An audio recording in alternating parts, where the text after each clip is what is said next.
Hey my dear listener, before we start, make sure to subscribe to the channel. Comment down where are you from and what's your time right now. Let's jump into the video. Let's begin with story 1, The Monk and the Mandrake, Roots of Power and Panic. In the cool shadow of a Benedictine monastery wall, beneath the thick layers of centuries-old moss and chalky limestone dust, grew a root that was as feared as it was revered, the mandrake. You've likely heard of it in whispers, a plant said to scream when pulled from the earth, killing anyone within earshot. But this is no mythic tale. This is the true story of how one plant, the Mandragora officinarum, shaped European herbal lore, spurred ecclesiastical controversy, and sat at the uneasy boundary between medicine, mysticism, and death. It begins, like many such stories, in silence. Not the silence of nightfall, but the regulated silence of a medieval scriptorium, quills scratching across parchment, monks bowing over illustrated herbals, copying line after line of Latin texts inherited from Greek physicians and Arab scholars. By the late 11th century, the mandrake had already entered European consciousness via ancient texts. Dioscorides had described it. Pliny had warned of it. But in the monastic libraries of medieval France and Germany, something strange began to happen. The mandrake wasn't just a root anymore, it became a mirror, reflecting the fears, beliefs, and contradictions of the time. Monks and medicine. In the early medieval period, monasteries were not just spiritual retreats. They were also the era's hospitals, research centers, and pharmacies. The rule of Saint Benedict required care for the sick, and many monasteries maintained infirmaries, staffed with monks trained in the use of herbs. Among the plants in their walled gardens, rosemary, rue, comfrey, the mandrake was both an object of fascination and apprehension. Its human-like shape contributed to this mystique. Two thick roots split like legs, a central stem like a torso, and sometimes branching arms. In an age when signs and symbols dictated belief, the mandrake's form was seen as divinely or devilishly ordained. You can imagine a young monk, hunched over a cracked herbal, tracing the illustration of the root while glancing furtively at the garden beyond the cloister.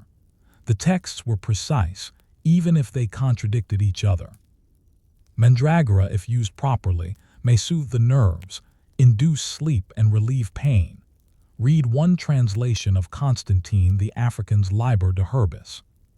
But another cautioned, its spirit is not wholly of this world, it draws from beneath. Harvesting the forbidden. Medieval herbals were not content with mere botanical descriptions. They contained elaborate, sometimes absurd harvesting rituals. The most famous method involved tying a hungry dog to the root, plugging your ears, and letting the animal pull it free. The scream, the deathly shriek of the root's soul departing, was said to be lethal to humans. This ritual was not satire, it was instructional. The belief in the root's supernatural essence was widespread and codified. In many monastic libraries, these rituals were copied with the same reverence as prayers. The scream myth, likely spread from earlier Middle Eastern lore, had become a fixture in Europe by the 12th century. It served a dual purpose, emphasizing the plant's power and cautioning its misuse. The deeper fear, however, lay not in the scream but in the effect. Mandrake was a powerful anesthetic, owing to its alkaloid content, especially scopolamine and hyoscyamin. A carefully measured dose could lull someone into a deep, almost death-like sleep. Too much could kill. There were rumors of assassinations, of midwives using it during childbirth, of soldiers dozing before battle. But none of these records are clear. Most are suggestions, curious notations in the margins, or warnings in theological treatises. Church doctrine and botanical anxiety. To the church, medicine was not inherently heretical, but too much curiosity could be. Some abbots encouraged herbal study. Others condemned it as meddling with God's will. Mandrake, sitting at the crossroads of medicine and magic, was often caught in the middle. By the 13th century, official decrees began appearing. Theologians like Albertus Magnus wrote about the dangerous enticement of certain herbs, especially those that could alter consciousness. The concern wasn't just physical, it was spiritual. A monk who relied too heavily on soporific herbs might be opening his soul to temptation. And so, many monasteries quietly removed mandrake from their gardens. In some regions, it was replaced by less controversial plants like valerian or poppy, but not everywhere. Some monastic communities continued cultivating it in secret, not out of rebellion, but necessity.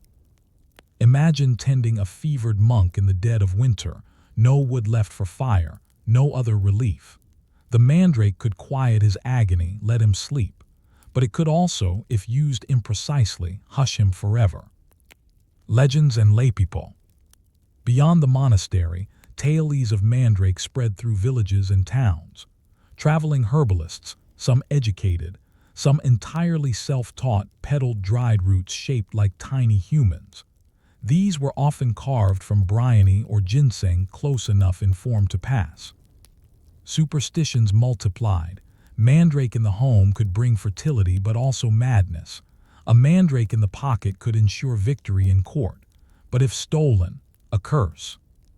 By the 14th century, the mandrake had been outlawed in many towns, not officially, but socially. No one wanted to live next to a neighbor who had one in the cellar. In truth, few people ever saw a real one. The plant was rare. It grew only in the right soil, the right sun. Southern Europe had more than the North. In Britain, most examples were imports or counterfeits. Still, its legend was real. The belief in its dual nature, healer and killer, was widespread. So too was the sense that it chose you, not the other way around. The monk's dilemma. In the year 1264, a monk in the Abbey of Saint Aurélien in France, Brother Aylard, found himself facing a quiet crisis. A nobleman's son had fallen ill after a wound festered. Fever had taken him. The local physician had tried everything: leeches, compresses, vinegar. Nothing worked. Brother Aylard had, beneath his cell, a dried mandrake root acquired years earlier in quiet disobedience. It sat in a wooden box, wrapped in linen, smelling faintly of dirt and spice. Should he use it? There were no other options, but if word got out, if the boy died, or worse, recovered too quickly, suspicion would fall, and the church's punishment for unnatural healing was swift. In a candlelit infirmary, with prayers echoing softly in the stone corridor, Brother Aylard made his decision. But what happened next, and what it cost him, is still debated in fragments of monastic records and whispers in the abbey's surviving chronicles. Could a plant really save a life while risking a soul? Brother Aylard's decision to use the mandrake root was not taken lightly, and yet, the world outside the monastery walls would never know just how heavily that decision weighed. The abbey infirmary was a long, narrow chamber lined with wooden cots. The nobleman's son lay at the far end beneath a thick woolen blanket, shivering violently. His wound, a deep gash to the thigh, most likely infected from the field, had begun to seep a dark, yellow fluid. His lips were cracked, his breath shallow. A local barber surgeon had been called, but left quickly, muttering prayers as he withdrew. The boy would not last the night, he said. Aylard knew better. He had seen worse. He had also seen herbs bring people back from the brink, and he had read many times the apothecary recipe copied from an old Salernittan manuscript: Mandragora radix. Infuse with wine. Measure 1 dram. Administer with caution. Observe carefully. So in the final hour of the day, as the bells of Compline tolled gently in the background, Aylard ground a sliver of the dried mandrake root and stirred it into a cup of warm red wine. The smell was strange, earthy, bitter, and faintly sour, like mold clinging to an old book. He whispered a prayer, then another. Then he placed the rim of the cup to the boy's mouth and tilted it slowly. The boy drank, and within 15 minutes he slept deeply, quietly, and with a stillness that alarmed even the experienced monk. For a time, Aylard stood completely motionless, convinced he had killed the boy. But the boy lived. The healing that was welcome. When the sun rose the next morning, so did the nobleman's son, not fully healed, far from it, but with color in his cheeks and enough strength to speak. The fever had broken during the night. The infection began to recede over the coming days, aided by honeyed dressings, warm baths, and cleaner compresses. Everyone called it a miracle. But Eilert did not. He kept silent, never revealing the use of the mandrake. The wooden box was rewrapped, placed beneath the floorboards once more. To speak of it would invite questions, and Eilert understood better than most that questions led to judgment. Still, something changed in him. He began copying medical texts more fervently. He pored over the translations of Galen and Hippocrates that had come to the monastery through Spain. He began a quiet correspondence with another monk in Salerno who hinted cautiously at a broader network of herbalists operating beneath the church's notice. And most strikingly, Eilert began to develop a theory that certain herbs acted not only on the body, but on the soul's connection to the body, what he called the tether of awareness. To explore this further, he would need more mandrake. But mandrake was not easily found. The markets of Montpellier. In the 13th century, Montpellier in southern France was one of the few places in Europe where Arabic, Jewish, and Christian medical knowledge openly mingled. Its university, founded in 1220, accepted students from all over Europe. While theology reigned in Paris and law dominated Bologna, Montpellier taught medicine and tolerated the presence of Jewish and Arab physicians. It was also home to one of the most extensive herb markets in Europe. Eilert never traveled there himself. He sent a letter, via a merchant he trusted, to a contact named Isaac Ben Yael, an Andalusian herbalist who had resettled in Montpellier decades earlier. The letter was vague, intentionally so, but within 6 weeks, a package arrived at the abbey. Wrapped in oilcloth and sealed in beeswax was a fresh mandrake root, packed with damp moss to preserve it. This root was different. It had not been dried and sliced. It was whole, plump, fragrant. The shape was more disturbingly human than Eilert expected. He placed it in a ceramic pot filled with dark, warm soil and kept it in the infirmary garden, hidden beneath flowering lavender. He called it the second chance. Forbidden experimentation. Eilert's writings from this period, some of which survive in the monastery archive, hint at cautious experimentation.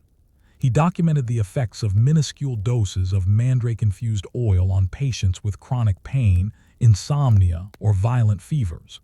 He never used the word test, but his records are precise, noting pulse, color, dreams, even how long it took a patient to rouse from sleep. What becomes clear is that Eilert began to see patterns, not just in efficacy but in resistance. Some patients, even when given the same dose, reacted wildly differently. One old friar slept for a day and awoke refreshed. Another younger monk vomited and wept in his sleep, plagued by terrifying dreams. One lay comatose for 3 days, only to wake with no memory of the illness at all. Eilert began to wonder, did the mandrake act solely on the body, or did it cross some unseen threshold into the mind, the soul? These were dangerous thoughts. The church taught that the soul could not be touched by material things. To suggest otherwise was to edge dangerously close to heresy. And yet, what else could explain what he saw? A shadow in the abbey. In the spring of 1265, a visiting inquisitor, Brother Raymundus of Toulouse, arrived at the abbey of St. Aurelian. Officially, he was conducting a review of doctrinal purity among the Benedictine houses. Unofficially, he was known for his sharp eyes and sharper interest in the border between medicine and magic. Something, perhaps a rumor from a lay brother, or a misplaced herbal page, tipped him off. He requested to see the infirmary. Eilert complied, but with great care. The mandrake was hidden, the records locked. Still, Raymundus asked specific questions. What herbs did Eilert use to treat pain? Where had he learned of his techniques? Had he corresponded with anyone outside the abbey? The interviews stretched over days. Other monks were questioned. Some whispered of a strange root. Others claimed to have seen Brother Aelard bury something in the garden.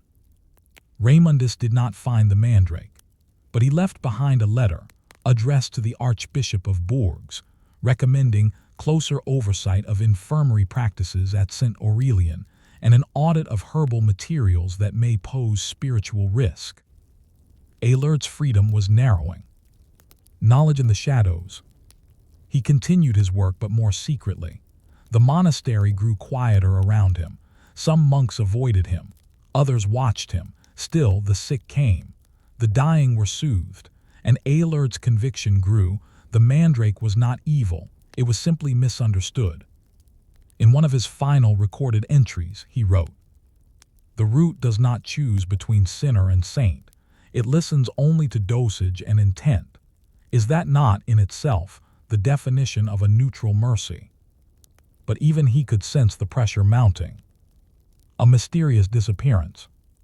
In the winter of 1266, a fire broke out in the herbarium, a small stone building behind the cloister, used for drying and storing plants. No lives were lost, but many of Aelard's records were destroyed. Strangely, the ceramic pot containing the living mandrake was missing before the flames reached it. Soon after, Brother Aelard disappeared. Some believed he fled to Montpellier. Others said he had been taken quietly, perhaps to a cloister where questioning could occur without scandal. A few claimed to have seen him walk into the woods just before dawn, carrying a box wrapped in linen. No record of his death was ever found. The abbey, for its part, said only that he had been transferred, in obedience to ecclesiastical necessity. But his ideas lived on. Copies of his marginalia, especially on sleep, fever, and herbal sedation, continued to circulate among underground herbalists and physicians. His name, whispered cautiously, became associated with a kind of quiet rebellion, the belief that knowledge, even forbidden knowledge, could be used for good. And the mandrake? Well, according to a later herbal written in Avignon in the 14th century, a root was discovered beneath the floorboards of a monastery cell. It had a tag attached in Latin, Silentium est medicina animi. Silence is the medicine of the soul. But was it Aelard, or had someone else too been listening to the earth? What price does one pay for healing, when the cure whispers louder than the illness? The story of Brother Aelard does not end with his disappearance, not entirely. In the decades that followed, whispers of the monk who healed with forbidden roots trickled across Europe, carried by traveling herbalists, scribes, and monk-stern physicians. And as the high Middle Ages edged toward the chaotic and disease-ridden 14th century, the tension between healing and heresy only deepened. This final section explores how Aelard's quiet defiance became a seed one that rooted itself in the hidden corners of medieval medicine, influenced generations of secret healers, and reflected the fragile balance between science, faith, and fear in medieval Europe. But first, we must consider the true nature of the mandrake. The physiology of a myth. In modern terms, Mandragora officinarum is a member of the nightshade family, cousin to deadly belladonna, henbane, and datura. All are plants of contradictions. At small doses, they soothe pain. At larger doses, they cause hallucinations, convulsions, and death. The alkaloids in mandrake, primarily scopolamine and hyoscyamin, suppress the central nervous system. They can dull pain, induce sleep, and even produce euphoric visions. In an age without anesthetics or antibiotics, such power was both blessing and curse. The root's appearance only magnified its mystery.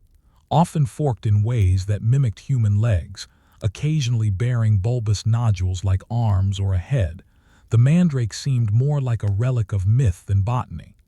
This odd shape ensured its status as a liminal being, not fully plant, not fully human. And so, while it appeared in the herbal compendiums of scholars and monks, it also appeared in grimoires, charms, and talismans. Some believed a mandrake could protect a home from misfortune. Others swore it brought madness. In either case, it was rarely used openly. But even when hidden, it left traces. The Black Book of Melun. In 1297, a curious document was confiscated during an inquisition in the French town of Melun. It was a codex, later referred to as Liber Atratus, the Black Book, a handwritten herbal combining medical recipes with strange marginalia. Among the herbs listed yarrow, comfrey, feverfew was mandrake, alongside a detailed method for use. The author unnamed. But some phrases matched nearly word for word entries from Alard's vanished writings. The wording on dosage, the caution about dreams, the phrase "the root does not choose" appears again. The Inquisition destroyed the book, but not before copies circulated among physicians in Avignon and Bologna. These copies were less obvious, hidden between pages of anatomy texts or tucked inside unrelated theological works, but they endured. By the early 1300s, a small yet persistent lineage of medical thinkers had emerged, one that quietly accepted the use of narcotic herbs for healing, despite ecclesiastical suspicion. Alard, the monk who vanished, had become something more, a silent figurehead for medical knowledge that dared to live outside the strict walls of doctrine. Mandrake in the time of plague. When the Black Death arrived in 1347, the church struggled to offer explanations. The air was bad, the stars were wrong, God was angry, prayers were issued, flagellants marched, bodies piled in the streets. And quietly, some turned to the old herbs. Mandrake was not a cure, but it dulled the pain. Physicians in plague-stricken towns administered sleeping draughts made from it to those suffering from boils and fever. Some used it to euthanize the dying, to give them a painless death in their final hours. A physician's notebook from Siena, dated 1350, contains a recipe for a blessed draught wine steeped with mandrake and poppy. Its purpose: to bring mercy to those in agony. There is no mention of Alard, but the phrasing, the mixture, is unmistakably rooted in his work. And so, amid the Great Death, the forbidden root once more served the living. A woman with a root. In 1372, in a small village near Trier in the Holy Roman Empire, a midwife was arrested for possession of a devil's root. Her name was Margaret, and according to the Inquisitor's report, she carried a carved mandrake in a pouch around her neck and used powdered mandrake in childbirth to calm the screaming. Under interrogation, she insisted the root had been given to her by her grandmother, that it was not for evil but mercy, that she had saved over a dozen women from death in labor. She was tortured, then burned. The root was kept, preserved as evidence in the bishop's archive, where it was later catalogued as Mandragora in forma humana, a rare specimen. It was passed between scholars. One physician later noted in the margin of his anatomy text, "They burn the midwife but keep the root." That line would be copied for centuries. Alard's legacy, the silence that healed. Did Brother Alard mean to begin a movement? Likely not. His work was always quiet, local, focused on suffering bodies in stone rooms, not doctrine or rebellion. But in a time when healing and heresy could look dangerously alike, his insistence on understanding, on watching, testing, documenting, was quietly revolutionary. In time, the strict grip of church control over medicine would loosen. Universities would reclaim some freedom. Herbalists would form guilds. Apothecaries would sell dried roots without fearing the stake. But that change came slowly and not without loss. Alard's legacy rests not in fame, but in repetition. The countless healers who administered careful doses in secret. The scribes who copied fragments of his notes into other manuscripts. The patients who slept and survived because someone dared to use the root that screamed. The mandrake today. Today, mandrake grows wild in parts of southern Europe and the Mediterranean. Its use in modern medicine is minimal, replaced by synthesized compounds that are far safer and easier to dose. But its history of power, panic and quiet healing remains embedded in the margins of medieval history. You can still find its image in ancient herbals, the tiny humanoid figure with leafy hair, its arms raised as if reaching for rescue or revenge. You can visit the monasteries where it once grew in secret, though the gardens are more ornamental now.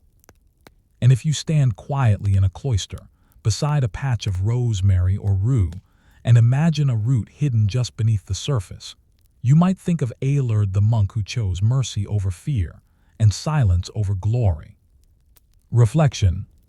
The story of the mandrake is not one of triumph or tragedy, but something subtler. It is a story about fear, not just of death, but of knowledge, about the dangers of understanding too much in a world ruled by rigid belief, about the quiet resilience of those who served the sick when others judged from afar. It's easy to forget how fragile healing once was, how closely it bordered on magic, how quickly it could be punished, how slowly it was accepted. And maybe that's the lesson, that sometimes the most dangerous thing in the world is a plant that works too well. Story 2. Wormhood and Wine, Monastic Medicine and the Birth of Bitters. In a quiet valley in the foothills of the Vosges Mountains, where the air is thick with pine and mist, a Benedictine monastery once stood small, stone-built, and veiled in fog for most of the year. It was known as Abbé Saint Toto, and while few outside Alsace remember its name, it played an unassuming role in the long, slow evolution of medicine and the bitter taste that would one day end up on the tongues of nobles and peasants alike. This is not a story of war or politics. It's not about kings, crusades, or cathedrals. It's about something more mundane, digestion, and the curious human drive to fix what ails the stomach using what grows underfoot. In the 12th century, one plant in particular had begun to earn a quiet reputation, not for its flavor, which was repellent to most, but for its effects on the body. Artemisia absinthium, or as it was more commonly known, wormwood. You may know wormwood today as the notorious ingredient in absinthe, but long before the drink turned green and gained a reputation in Parisian cafes, the plant was boiled, soaked, and infused by monastic hands for reasons far more practical. To ease the heavy burden of digestion in an era where food was dense, poorly preserved, and always suspect. A cloistered cure. Monasteries in medieval Europe were not just religious institutions. They were hubs of literacy, agriculture, and rudimentary health care. The monks of Saint Toto followed the rule of Saint Benedict, which required the care of the sick and the maintenance of a herbularius, a monastery garden specifically for medicinal herbs. Wormwood thrived in such gardens. It was easy to grow, hardy against frost, and needed little tending. Its thin, silver-green leaves gave off a bitter, almost metallic aroma when crushed. Monks noticed early on that it deterred pests, not only insects in the garden, but also worms in the body. And that is how it got its name. When dried and steeped in hot wine or beer, wormwood produced a yellowish tincture so bitter it made some gag. But the results, as noted in monastery infirmary logs, were undeniable. Reduced bloating, decreased cramping, and in some cases, the expulsion of parasitic worms. Brother Matthias, the infirmary of Saint Toto in 1147, recorded the following in his Latin notes. 1 measure wormwood in heated red wine, given to Brother Hugo after 3 days of rot in the belly, vomited once, then slept, awoke with relief, gave thanks to Christ. Such records were common, dry, factual, and devoid of embellishment. They were not concerned with theories of medicine or philosophical justification. They were interested in what worked. And wormwood worked. The problem of the gut. To understand wormwood's importance, you must first understand medieval digestion. Meals in monasteries were regular but heavy. Bread, beans, preserved meats, hard cheese, these formed the staples of most diets. Fresh vegetables were seasonal, and fruits often reserved for the wealthy were rarely consumed in quantity. Preservation was rudimentary, and though the monks were among the cleanest populations in medieval Europe, there was little understanding of microbes or contamination. Gut troubles were endemic. Stomach wind was a frequent complaint. So was constipation, fevered cramping, or what one monk called the heavy stillness of the lower parts. In that context, bitter herbs weren't optional, they were necessary. Bitterness, according to Galenic medicine, stimulated the flow of yellow bile, a humor associated with digestion and the fire of the body. The more bitter the herb, the more effective it was believed to be in kindling the gut's inner furnace. Wormwood was perhaps the bitterest of all. Infused in warm wine, which itself was considered medicinal, it became a potion that monks referred to as vinum amarum, bitter wine. But with bitterness came risk. The balance of dose and devotion. In the wrong amount, wormwood could cause nausea, hallucinations, and prolonged vomiting. In rare cases, monks recorded patients experiencing seizures or loss of speech after strong doses. So the monks developed a methodical system for preparation. The key was infusion time. A handful of wormwood leaves, no more than 5 stems, were added to warm red wine and left to steep no longer than 20 minutes. After that, the bitterness became overwhelming and the dose too concentrated. There were no thermometers. Timing was done by the movement of the sun or the rhythm of psalm recitations. One monk, Brother Anselm, devised a method in which the infusion lasted exactly the length of Psalm 119, a psalm so long it doubled as a practical timer. Other monasteries picked up the practice. In Citox in Burgundy, a similar infusion was made using both wormwood and dried orange peel, when available, to make it more palatable. In Monte Cassino, Italy, monks added fennel to calm the gut further. These early recipes are now recognized as protobitters, the ancestors of modern digestive tinctures. When healing meets suspicion. By the 13th century, monastic wine infusions had begun to spread beyond cloister walls. Pilgrims passing through abbeys received small vials of bitter wine for their journey. Wealthy patrons began requesting these medicinal wines from monastic infirmaries. Apothecaries in nearby towns tried to replicate the formulas. Often failing, wormwood's bitterness was difficult to balance, and its effects could vary depending on where and when the plant was harvested. With success came scrutiny. In 1241, a Dominican friar named Petrus of Limoges issued a sermon condemning the unmeasured use of wines that twist the mind. He did not name wormwood directly, but his warnings clearly targeted the growing monastic practice of herbal infusions. Bitter drinks, he said, may purge the belly but also loosen the soul from its moral tether. It was not a minor critique. In a period when bodily and spiritual health were seen as intertwined, anything that altered perception even slightly was viewed with suspicion. And yet the practice persisted. Why? Because it worked. The clergy might question the spiritual risk of bitterness, but the people, monks, peasants, pilgrims, and noblemen, knew the value of relief. Bitters and borders. One of the turning points came in the border regions between France and the German-speaking lands. Here, monasteries and secular apothecaries coexisted in awkward tension. Local healers began to modify the monastic bitters recipes, creating tinctures not only for digestion, but for fever, melancholy, and even love. In Strasbourg, an anonymous apothecary compiled a handwritten list of 6 tinctures for the maintenance of stomach and spirit, the first of which included wormwood, myrrh, gentian, and wine infused for half a glass of the hour. It is the earliest known written bitters recipe outside of a monastic context.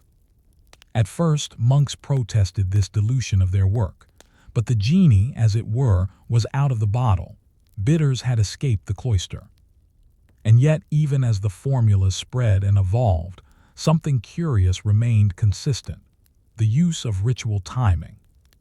Whether measured by prayers, sun, or song, The preparation of bitters maintained a sacred rhythm. The process itself, hands pressing herbs into wine, chanting softly, straining the liquid through linen, resembled liturgy. Even the bitter taste, harsh and humbling, took on a kind of penance. To heal, you had to suffer a little. A bitter legacy. By the end of the 13th century, wormwood bitters had become a staple in many parts of Europe, not just in monasteries, but in taverns, kitchens, and field kits. Traveling physicians carried small flasks. Midwives used diluted versions to settle nervous mothers. Even some soldiers were issued doses before battle to prevent what was euphemistically called gut weakness. But the original formula, the one used by Brother Matthias in Saint Toto, faded quietly into history. All that remains of it is a single page in a tattered infirmary ledger, preserved in a regional archive in Kalmar. Faded Latin, barely legible, describing a wine infused with a green herb most unpleasant to taste, but kind to the belly. It is a fitting description. For wormwood, like many medicines of the medieval world, offered no pleasure, only relief. Its bitterness was the price of healing. And for those living in a world where every meal could bring sickness, that price was one gladly paid.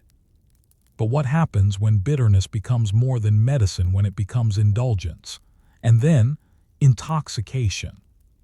By the mid-14th century, what began in cloisters as a solemn remedy had spilled beyond monastery walls and taken on a life of its own.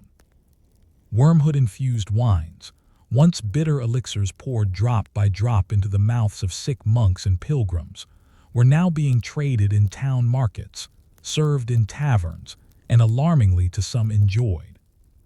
This shift did not happen all at once, nor was it driven by malice or ambition. It was the product of need, curiosity, and a medieval world slowly discovering that the line between healing and indulgence was thinner than anyone cared to admit. The rise of the herbal guilds. As monasteries served as the primary centers of medicinal knowledge, secular cities eventually began to form their own medical communities. In regions like Lombardy, Flanders, and southern Germany, herbal guilds emerged, groups of lay practitioners, many of whom had trained under monastic physicians or had access to old herbal texts. These guilds experimented, not out of rebellion but out of necessity. Urban life posed digestive challenges. Monasteries never faced spoiled meat, contaminated water, the stress of overcrowded living. Wormwood-based preparations, already known for their efficacy, were adapted to suit these new realities. Guild apothecaries began to refine the recipes. They added aromatics to soften the taste: clove, cinnamon, mint, and even rare spices like grains of paradise imported via Venetian traders. Some experimented with longer infusion periods. Others aged their bitters in wooden barrels, noticing the taste mellowed over time. The result was a new kind of drink, a medicinal cordial, bitter yet aromatic, strong enough to be preserved for months, even years. Initially, these cordials were still treated as medicine, but increasingly, people began to enjoy the flavor and the effect. Bitters and the body politic. As bitters became more widespread, they started to reflect social divisions. Among the wealthy, bitters were now served as an after-dinner tonic known as a digestivum. In Florence and Paris, noble households often commissioned their own blends, stored in decorative glass vessels. The bitterness became something to be discussed, compared, even boasted about. For townspeople, bitters were purchased in apothecaries, often sold in unlabeled bottles behind the counter. Recipes varied wildly. Some contained not only wormwood but also exotic ingredients like gentian, angelica root, or quinine bark from early colonial trade routes. For the poor, access was limited. They relied on traditional folk recipes, often passed down orally. Some used local substitutes for wormwood, like mugwort or tansy, creating regional versions with fewer imported ingredients but equally intense bitterness. In all cases, The drink served a purpose to ease the gut, yes, but also to ground the body in a ritual of health. Whether consumed in a stone monastery or a smoky tavern, bitters were believed to fortify the blood, balance the humors, and prepare the stomach for hardship. When the wine was too bitter. But as with many medicinal discoveries, popularity brought complication. Some versions of wormwood wine grew dangerously potent. Without standardized doses or clear regulation, overuse became common. In larger cities, people began consuming bitters for pleasure, not purpose. The calming effect, the slight numbness it caused, these sensations were sought after, not avoided. In Nuremberg, a chronicler in 1378 wrote of traders who spend their coin on the green drink before vespers and cannot rise to pray. In Paris, taverns along the Seine began selling vin de l'herbe noire, black herb wine in small clay mugs to dockworkers. Bitters were no longer just medicine, they were becoming a habit. That shift alarmed the church. In 1383, the Council of Cologne issued a warning against alchemical tinctures that deaden the mind and loosen the tongue, clearly referencing strong bitters. Some theologians argued that pleasure derived from medicine distorted the virtue of suffering. Healing, they insisted, should not be enjoyable. Others, more moderately, proposed that intent mattered more than ingredients. Still, tension grew. Especially concerning was a side effect sometimes reported in cases of heavy wormwood use: vivid dreams, or what we might now call hallucinations. These weren't the wild, absinthe-fueled visions of the 19th century, but rather strange, unsettling dreams, of shadows speaking, of voices from the earth, of the dead walking calmly through fields of bitter plants. One merchant in Bruges claimed he saw St. Benedict himself beckoning to him in a dream, covered in green leaves, saying only, "Clean your belly, then your soul." Absinthe before absinthe. Long before absinthe gained its cultural notoriety, the concept of wormwood-based liquors had already taken root in Europe. By the late 14th century, distillation had begun spreading from Arabic science into European practice. While monasteries had experimented with primitive forms of it earlier, the technique now allowed for concentrated herbal spirits to be produced. Wormwood wine was distilled into a kind of bitter spirit, not unlike what would later become modern bitters or even early versions of absinthe. The first records of such a distillation come from Padua around 1392, where a physician named Giovanni di Castagno described a spirit of warm bitterness, made by combining wormwood, anise, and fennel in a clear-grain alcohol. The preparation, he noted, rouses sluggish digestion and lightens the head. This was not yet a drink of artists and decadents. It was still medicinal, but it represented a turning point. With distillation came portability, shelf life, and importantly the ability to hide the taste. No longer bound to the rituals of steeping, prayer, or dosage by psalm, bitters became something else entirely, a product. Monastic response, return to ritual. Back in the monasteries, the transformation of wormwood wine into a secular indulgence sparked concern. At Saint-Oda, where it had all begun, the 15th century abbot Brother Laurent issued a quiet decree. All herbal preparations must be accompanied by a written record, a spiritual intention, and a benediction. The ritual, he wrote, must not be separated from the recipe. Some monasteries complied, others did not. The growing rift between monastic medicine and urban pharmacology was now undeniable. A Carmelite monk in Mainz expressed it best in his notes from 1401. The world takes what we created in silence, and it shouts with it. The herb that once taught humility now teaches indulgence. Yet despite the complaints, monasteries continued to adapt.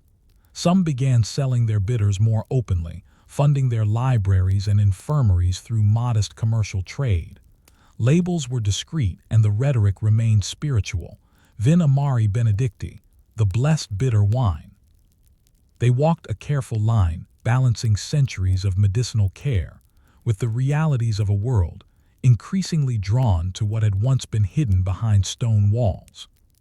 The tension between intention and effect. Wormwood had begun as a tool for healing, a root pulled from the dry soil, steeped in wine, measured by prayer. But now, that same root was infused into spirits sold on the street, still called medicine, perhaps, but consumed far more often for pleasure than pain. So where, you might ask, did the healing end and the habit begin? That's a question medieval Europe could not easily answer. And maybe neither can we. For even today, the line between remedy and ritual, between medicine and mood, remains blurred. We drink to calm our nerves, to settle the gut, to sleep, to soften the day. And we tell ourselves it's practical, traditional, good for us. Just as they once did. But what happens when a cure becomes part of culture, no longer a secret, but a symbol? By the dawn of the 15th century, the story of wormwood was no longer a strictly medicinal one. It had passed through the hands of monks, merchants, midwives, and magistrates. What began as a bitter, sacred infusion measured by prayers had become something broader, a cultural expression, a drink of ritual, reputation, and identity. But to understand this final transformation, how a plant once locked in monastery gardens ended up shaping both the medical and social rhythms of Europe, we must first return to the idea of the bitter's bottle, as both healing object and emblem of survival. The apothecaries display. In the shopfronts of late medieval towns like Basel, Ghent, and Bologna, you would have found small apothecaries with shelves lined in ceramic jars, wooden chests, and increasingly glass flasks. These containers were not merely functional. They were designed to impress. By the early 1400s, glassmaking in Venice and the Rhineland had improved to the point that bitters could be stored in delicate vials tinted green or amber, shaped like teardrops or towers. Labels were handwritten in Latin or Old French, aqua absinthiae, tinctura digestiva, or simply benedicta. To the average townsman or traveler, such bottles represented more than relief from stomach upset. They were signs of access to trade, to knowledge, to care. If you owned a bottle of bitters, you were prepared. You could host. You could heal. The bottle itself became a kind of status symbol, as much as any ring, book, or silver spoon. And the recipes inside continued to evolve. Guild secrets and recipe wars. As bitters became fashionable, disputes over formulas erupted between guilds, monasteries, and independent apothecaries. Recipes were no longer shared freely but guarded like treasure. Some cities required guild membership to produce or sell bitters legally. Others encouraged competition, believing it spurred innovation. In Venice, by 1450, there were 5 distinct registered wormwood tinctures, each claiming superiority in treating indigestion, melancholy, or even impure humors of the heart. Monasteries, too, joined the fray, not always publicly. Records show abbeys like St. Gall and Cluny quietly expanding their garden plots to grow larger quantities of wormwood, gentian, and fennel. At the same time, scribes updated infirmary records with alternative formulations, adapting their centuries-old recipes to changing palates. Some monks objected. In 1461, a prior at an abbey near Cologne wrote, "We do not prepare our wine for pleasure. We prepare it for pain and to remove it. May God forgive those who sweeten what was meant to cleanse." But the world around him was moving on. The bitterness was still there, but now dressed in spice and warmth. The transition to spirit and ritual. The invention and popularization of alembic distillation allowed bitters to shed their wine base. No longer tied to fermentation or spoilage, they could now be stored indefinitely as alcoholic spirits, stronger, clearer, and more consistent. This change also shifted how bitters were consumed. Instead of sipping them hot from a ladle, people now measured drops into water, onto bread, or even directly onto the tongue. The bitterness was still punishing. Wormhood's essence does not forgive easily, but it was now a controlled ritual, something one did daily, even cheerfully. These new bitters, highly concentrated, shelf-stable, and portable, were sold across Europe. Traveling salesmen carried them. Sailors brought them onto ships. Some were wrapped in cloth and tucked into family chests, considered essential items during long winters or childbirth. And somewhere along the way, the spiritual significance, the monk's quiet prayer, the psalm-measured steeping, faded. In its place grew something more practical and more personal. Bitters were no longer made only by monks or medical guilds. Households began creating their own.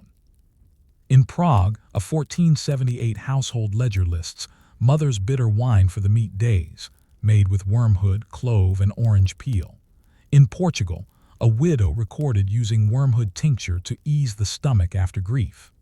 In Tallinn, a brewer added a pinch of the plant to a strong ale and called it gut friend. Bitters had become part of life, not reserved for the sick, but a gentle, daily shield against an uncertain world. The great irony, the bitter becomes sweet. By the late 15th century, something peculiar had occurred.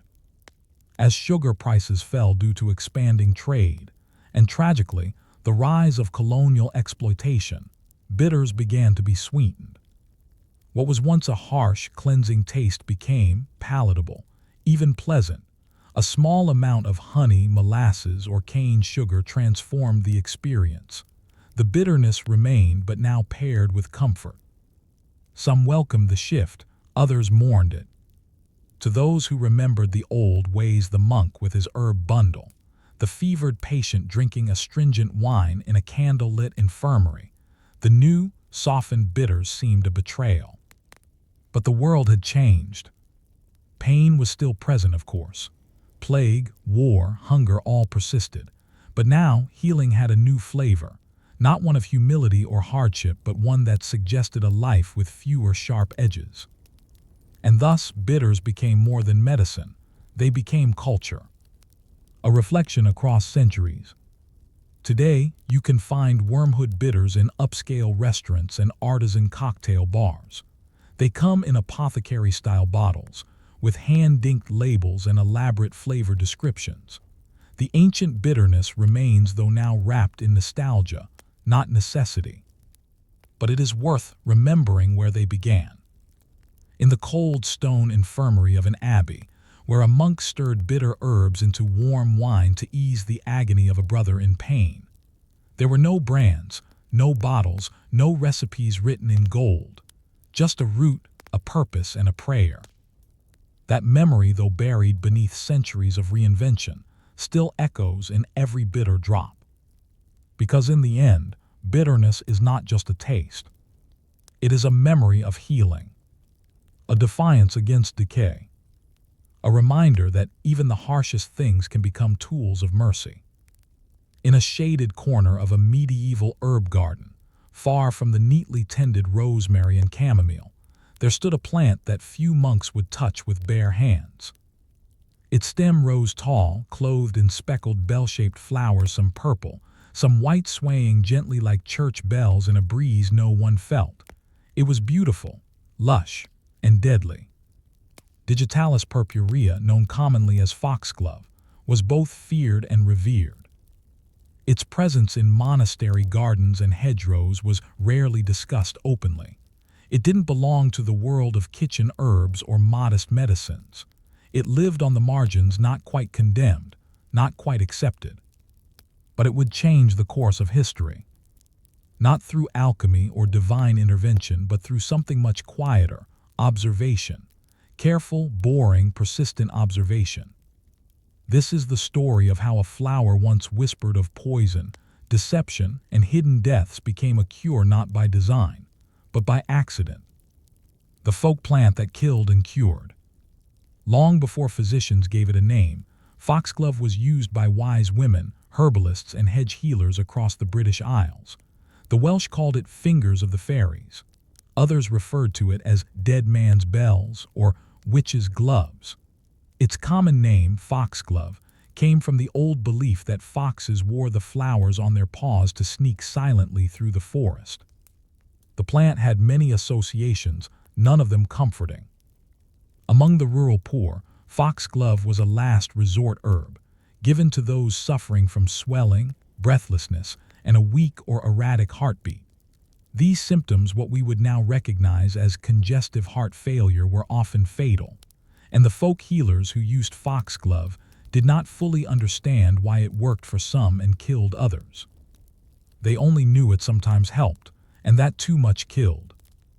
The dosage window was razor thin. One leaf too many could stop the heart, but if given carefully, it might reduce the bloating, slow the pulse, and restore some strength. The treatment was controversial, even among herbalists. And for the church and the medical guilds, the plant was viewed with suspicion.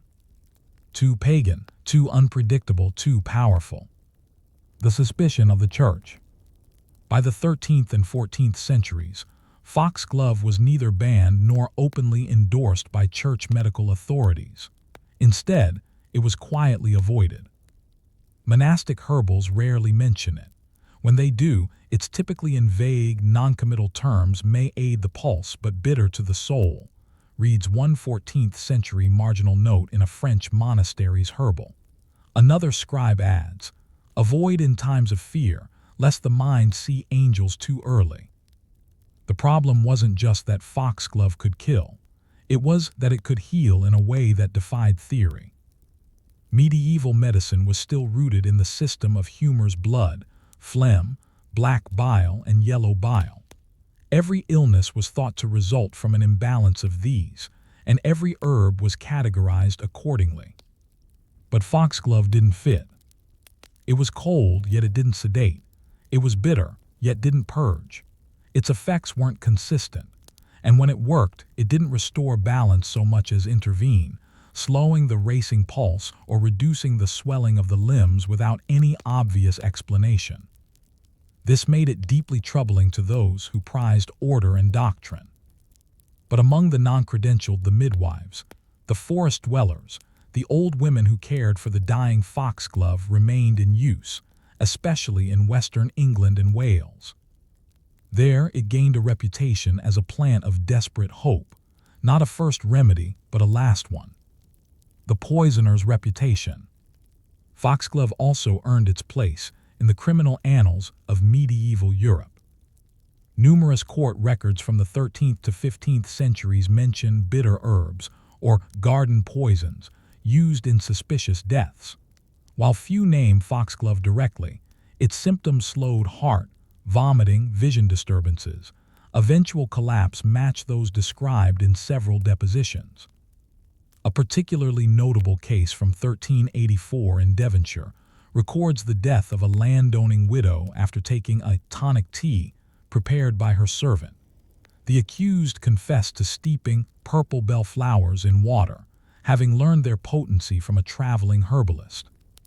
She believed a small dose would make the widow sleep deeply and awaken pliable. Instead, the woman never woke. The servant was hanged. This story was far from unique. Foxglove's reputation as a woman's poison spread through both rural legend and urban gossip. It became associated with cunning, betrayal, and the hidden knowledge of female healers. That association did not help its legitimacy. A curious case in Worcestershire. In the year 1442, a local healer named Martha Cole was summoned to the home of a wealthy cloth merchant in Worcestershire. The man, Edward Bartram, had been swollen and gasping for weeks. None of the town physicians would treat him. They believed he had water around the heart and could not be saved. Martha, known to have cured similar ailments, prepared a tincture. Her records, preserved in a rare folio held in the Bodleian Library, describe steeping foxglove leaves in warm ale, filtering the liquid through a cloth, and administering it in drop doses over 3 days. By the end of the week, Edward was walking. Word of the cure spread quickly, but so did accusations. Martha was brought before the local magistrate and questioned not for practicing medicine without license, but for using poison with intent. The merchant himself defended her. Even so, she was fined, warned, and forced to swear she would never use the purple weed again. But she did, quietly, and when she died decades later, several local women were found to be using a tincture nearly identical to hers. This moment, an untrained woman saving a man after physicians had failed, was one of many that set the stage for the eventual re-examination of foxglove. A re-examination that wouldn't come until the very end of the medieval era. The accidental cure. The true turning point, the moment foxglove crossed from folk remedy to studied medicine, did not come until the 18th century, long after Martha and her kind were forgotten by history. A British physician named William Withering in 1775 published his now famous study of the plant's effects on the heart. He had, quite remarkably, learned of it from a folk healer, much like Martha. A woman in Shropshire had treated a man for dropsy, what we now call congestive heart failure, and when Withering tracked down her remedy, he discovered it included foxglove. What followed was one of the first controlled studies of a plant's medical properties in European history. Withering carefully measured doses, recorded outcomes, and concluded that digitalis purpurea could be a reliable treatment if used with extreme care. He gave credit in part to the unnamed healer who had shown him the way. What he did not realize was that she was part of a lineage stretching back centuries, a quiet, underground tradition of bitter brews, desperate trials, and whispered doses in shadowed kitchens. Foxglove's healing power had always been there. It just took the world a very long time to listen. But what does it mean when the wisdom of the forgotten becomes the foundation of modern medicine? Who gets remembered and who remains in the garden's shadows? If you walked through the English countryside in the 15th century and passed a patch of foxglove, chances are no one would mention it, not openly. Foxglove, for all its color and elegance, had become a plant of quiet glances, of whispered instructions and hidden brews. And yet, its journey from feared poison to studied remedy wasn't marked by a grand revelation or official decree. It was carried seed by seed, dose by unseen hands. In this section, we'll walk with those hands, women at the margins, monks with secrets, and healers who refused to forget what had worked before. Their names, rarely preserved, survive only in fragments, a fine smudge of ink, an annotation in the corner of a herbal, or the symptoms they learned to recognize in the still face of someone who had taken too much. An herb for the drowned heart. In the 15th and early 16th centuries, the most common name for the condition we now call congestive heart failure was dropsy, derived from the Greek hydrops, meaning water. It referred to the visible swelling of the limbs and abdomen, a slow, suffocating illness that caused immense discomfort, difficulty breathing, and ultimately death. Physicians believed it was caused by cold humors or weakness of the chest. Their treatments included bloodletting, cupping, and purging, none of which offered real relief. But folk healers noticed something different. When patients took tiny amounts of foxglove leaf tea, some improved dramatically. Their pulse slowed, the swelling reduced, the breath came easier. They called this bringing down the water. These results weren't consistent. Doses that helped one person might kill another.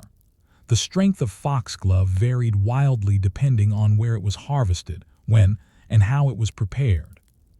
One recipe preserved in a 16th century Welsh folk remedy collection advises: take not the plant in full bloom, but when the bells are but half open.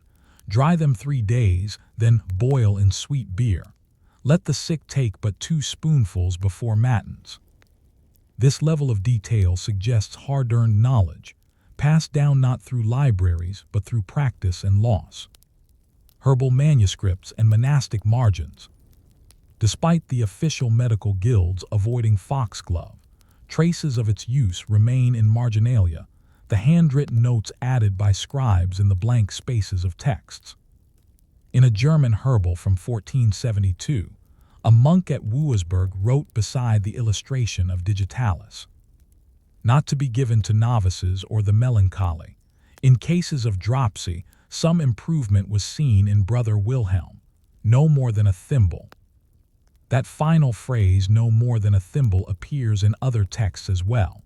It became an unofficial rule of thumb among cautious users. A thimble might be a real measure or a metaphor, but its meaning was clear. Less is safer. Other marginalia reference foxglove as a trial plant. That is, an herb given only when all else had failed, a last hope before the grave. These notes often lacked theological reflection. There were no prayers, no pleas for divine guidance, only bitter honesty. 3 treated, 1 lived, perhaps too strong. We'll try with beer next time.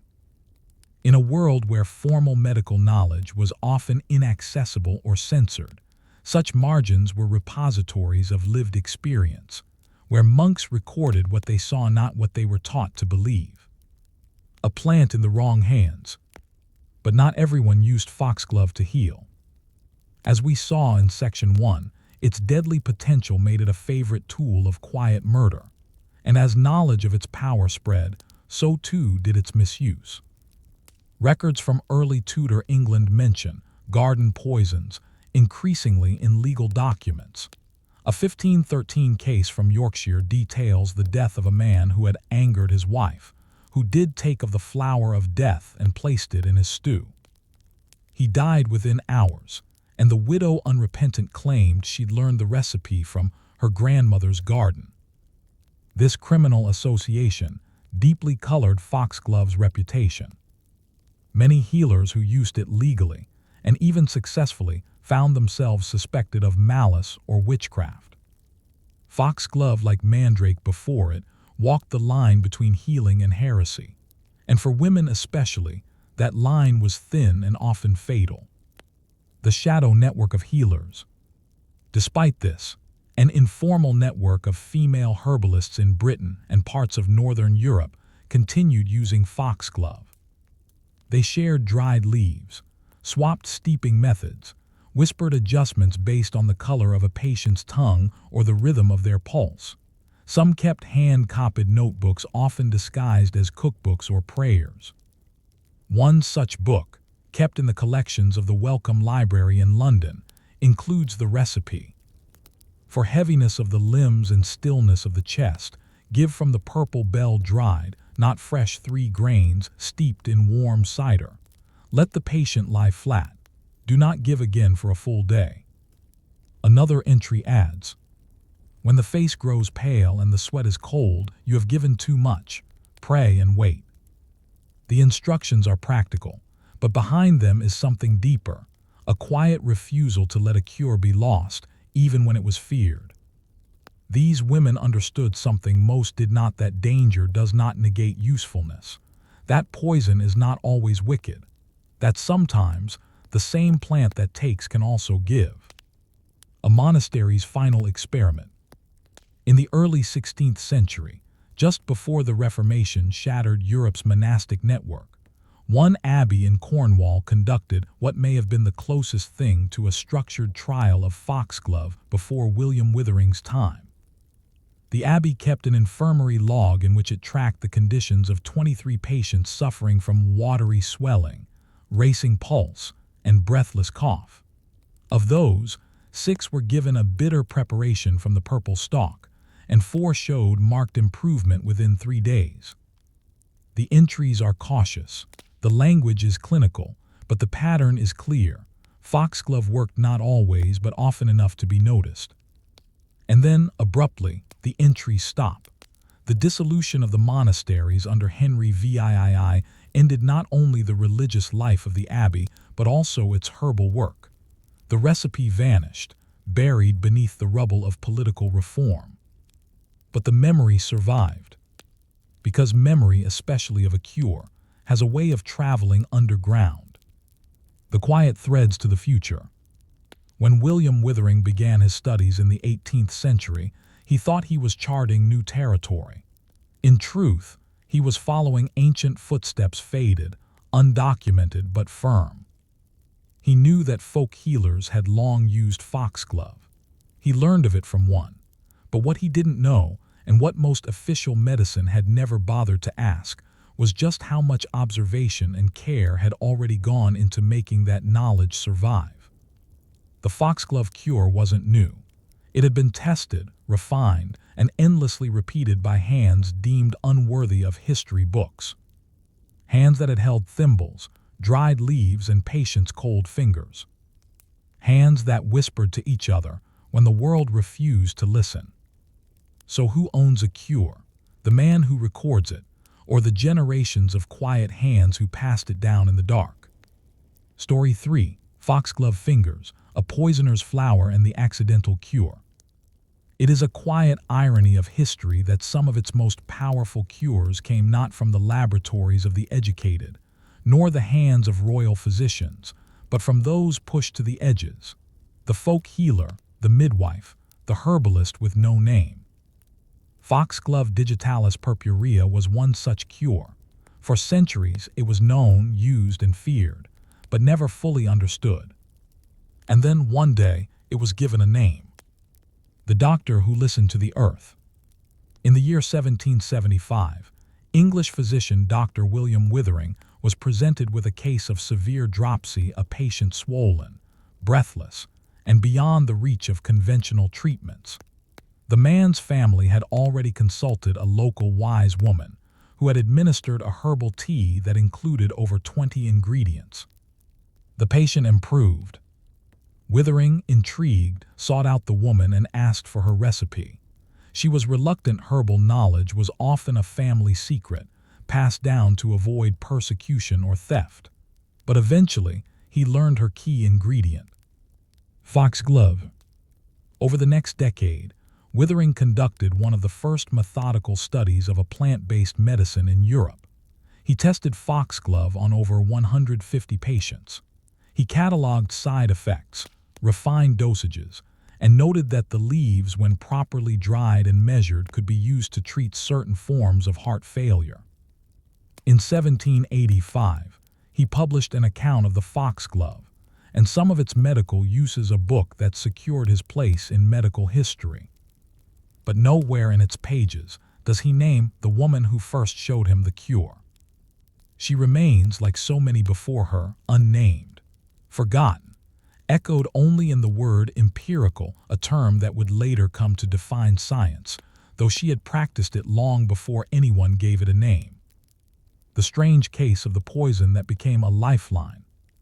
Today, digitalis, the active compound in foxglove, is still used to treat certain heart conditions. It has been studied, standardized, and synthesized. It's no longer boiled in beer or measured by thimblefuls, but administered in pills with precise chemical ratios. But its origin story is not chemical, it is experiential, grounded in centuries of observation, messy, dangerous, unrecorded. The plant that once killed swiftly in the hands of poisoners is now, in careful doses, a lifesaver. Few medicines embody this transformation so completely.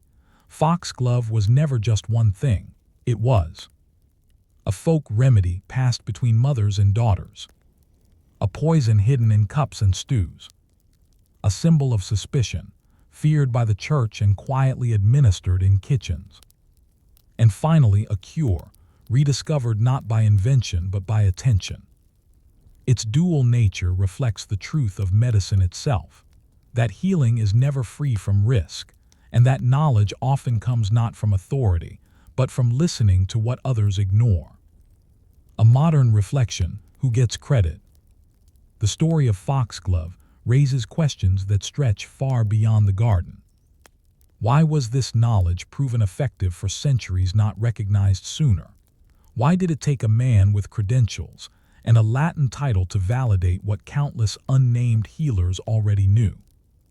And more deeply, who is remembered in the stories we tell about medicine?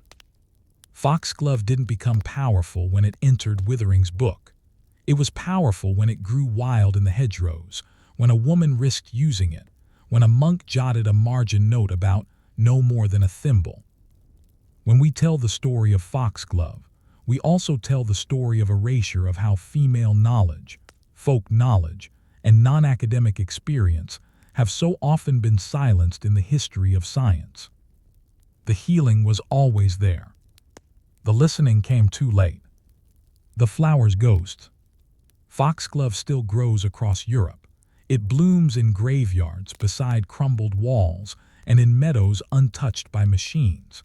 Its flowers, like little bells, nod gently in the wind. Most passers-by see only a wildflower. But look closer. Its leaves still hold that narrow window between death and relief. Its shape still evokes caution. And somewhere in the ghost of a kitchen or the remains of a monastery garden, you might imagine a hand careful, steady breaking off a single leaf, hopping it's enough, praying it's not too much. Closing reflection. Foxglove's story is not just about a cure. It's about patience, risk, and the long arc of remembered pain. It's about a world that often ignores the voices at the edges until they become too useful to dismiss. And it's about a question that echoes through history. When knowledge saves lives but comes from unapproved hands, do we celebrate it or suppress it? Story 4: The Great Garlic Fraud. How Plague Cure Fueled Trade and Treachery. There is a smell to history, though we rarely speak of it. In the medieval streets of Europe, that smell was sour. A mixture of unwashed bodies, animal waste, smoke, damp straw, and something else: fear, especially during the plague years. Fear, too, has a scent, sweat thick with panic, the stench of closed homes, of burned linens, of vinegar and herbs scattered across thresholds. But one odor stood out, sharp, pungent, familiar. Garlic. This is the story of how one of the world's humblest plants, a bulb pulled from the dirt, was hailed as a shield against the Black Death, sold by charlatans, hoarded by nobles, and quietly exploited by trade guilds. It's a tale not of healing but of opportunity, of how panic shaped profit, and how even when a cure doesn't work, belief in it can reshape economies and reshape trust. The plague years and the garlic rush. The Black Death, which swept across Europe between 1347 and 1351, killed an estimated 25 to 50 million people, perhaps a third of the population. No one understood its cause. No one could stop it. Theories abounded: bad air, divine punishment, poisoned wells. The clergy prayed, doctors bled, flagellants whipped themselves in public squares, and across cities and villages people reached for anything they thought might offer protection. Enter garlic. Used since antiquity for its medicinal properties, garlic had long been thought to cleanse the blood, fortify the humors, and banish pestilence from the breath. In folk medicine, it was considered a warming food, one that stimulated the body's internal fire, and thus, according to Galenic theory, repelled disease. But during the plague, garlic rose to something else entirely. A panacea, a talisman, a commodity. Suddenly, cloves of garlic were being worn around the neck, placed in shoes, rubbed on doorposts, chewed raw before sleep. Recipes for plague vinegar steeped with garlic, rosemary, and wormwood circulated widely, though rarely in writing. Peddlers offered 4 thieves' vinegar in unmarked bottles, claiming it came from a band of grave robbers who had avoided infection by bathing in the stuff. The logic was flawed, but the fear was real. And garlic merchants noticed. The merchant guilds smell an opportunity. In cities like Florence, Marseille, and London, the sudden surge in garlic demand strained supply. What had been a low-cost kitchen staple now commanded inflated prices. Porters complained of its weight and stink, but it sold. In Avignon, papal city and plague hotbed, garlic became so sought after that entire shipments were diverted from food markets to apothecaries. Garlic wasn't only being eaten. It was being boiled, burned, distilled, and hoarded. This opened the door for merchant guilds, especially spice traders and herbal consortia, to manipulate supply chains. Some merchants began watering down garlic oils, mixing mashed turnip into pressed garlic paste, or blending cheap leek into garlic bundles to stretch inventory. By 1349, authorities in Bruges fined 4 separate vendors for spoiling the medicine of the people. But the people kept buying, because in the face of plague, even a fraud offered comfort. The monks and the market. Monasteries, too, joined the garlic trade, some reluctantly, others eagerly. Traditionally, monks had grown garlic for cooking and modest medicinal use, to treat colds, fatigue, and digestive complaints. But during the plague, monasteries found themselves pressured by nobles and townsfolk alike to produce more. A letter from an abbot in northern France to a bishop in 1350 reads, "We are asked daily for the bulbs, not the word, not the host the bulbs. We have none left, and now the sick come with vinegar, begging for the blessing of cloves." Another monastery in Italy began selling garlic-infused vinegar directly from its infirmary. At first, it was seen as charity, but soon coins exchanged hands, then contracts, then competition. Monastic vineyards began experimenting with infused wines, garlic mashed and stirred into barrels, left to ferment. Some records suggest they were bottled and sold under the name Vinum contra mors, wine against death. None of these products cured the plague, but they gave hope. And in an age of devastation, hope was worth its weight in gold. The rise of garlic fraudsters. Alongside honest merchants came opportunists, men and women who sold garlic-based elixirs out of carts, cloaks, or churches. These plague preventers claimed miraculous properties. Garlic pills that protected the lungs from foul vapors. Garlic beads to hang from the bedpost and keep death at bay. Smelling stones, soaked in garlic tincture to be held beneath the nose. In Paris, a peddler named Thomas of Rouen was arrested for selling heavenly bulbs to grieving widows at 10 times the usual rate, claiming they had been blessed by a now-dead friar. In London, an apothecary was caught pressing cloves into animal fat and calling it divine balm. Authorities tried to crack down, but enforcement was difficult. Death moved faster than the courts. And so, garlic became not just a folk remedy, but a currency of panic. The politics of the bulb. By 1351, as the first major wave of plague ebbed, economic records showed sharp increases in the trade of garlic and related herbs. Port records in Genoa list entire shiploads devoted to allium and other bulbs. In England, garlic began appearing in tax records, marked as a valued good. It was no longer just a kitchen crop, it was a commodity of control. And that meant politics. Some nobles stockpiled garlic as they would grain, using it as bargaining material in courtships and negotiations.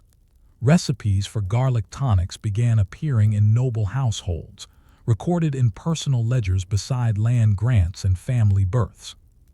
One count in Savoy is said to have offered his daughter's dowry in land, coin, and 10 barrels of plague vinegar. Whether he believed in its efficacy is unclear, but he understood its value. The cure that was but stayed. By the time the plague subsided, garlic had cemented itself in European consciousness as a protector, even though it hadn't protected much. No serious medical text from the 14th or 15th century describes garlic as a reliable cure. But still, it lingered in folk belief, in monastic gardens, in the margins of herbal texts, and in bottles buried beneath floorboards. It stayed because it offered something rare during plague years, a sense of agency, something to chew, to wear, to boil, to believe in. And even as frauds profited and guilds manipulated the market, the ordinary person found in the clove of garlic a small act of defiance. Something bitter, something sharp, something to fight the smell of death with a smell all its own. But when belief and survival are bought and sold, who truly benefits and who pays the price? When we imagine the Black Death, we think of silent streets, masked physicians, and the tolling of bells. But beneath the horror and mourning ran another force: commerce. As the second wave of plague struck Europe in the late 14th century, a strange thing happened. Garlic became central to a web of trade, deception, and opportunism that connected monasteries, merchant guilds, and even city governments. What began as a desperate household remedy became an object of speculation, regulation, and quiet conspiracy. This is the story of how a pungent bulb became a battleground not of medicine, but of money and belief. The Garlic Contracts of Milan. In 1361, the city of Milan, known for its strict quarantine protocols and aggressive plague response, entered into formal contracts with spice merchants to secure regular deliveries of garlic to city apothecaries and hospitals. The documents survive in fragments, but they tell a revealing tale. 20 sacks per quarter, unspoiled and firm, to be delivered to the northern gate before the moon's decline. The cloves to be pressed into vinegar and not sold to common hands. Note that last line, not sold to common hands. By this time, garlic had become so prized that municipal authorities feared shortages. There were even riots when rumors spread that nobles were hoarding garlic-infused plague wine. In some towns, like Verona, black markets emerged where garlic cloves were sold individually, sometimes faked using mashed onion wrapped in garlic skins. The punishment for such deception: public flogging or expulsion from the merchant guild. The Guild of the Clove, a new power player. In 1370, the Spicers Guild of Avignon petitioned the city council for exclusive rights to import, prepare, and distribute garlic-based remedies. Their argument was that too many untrained hands were diluting remedies, and only professionals could guarantee safety.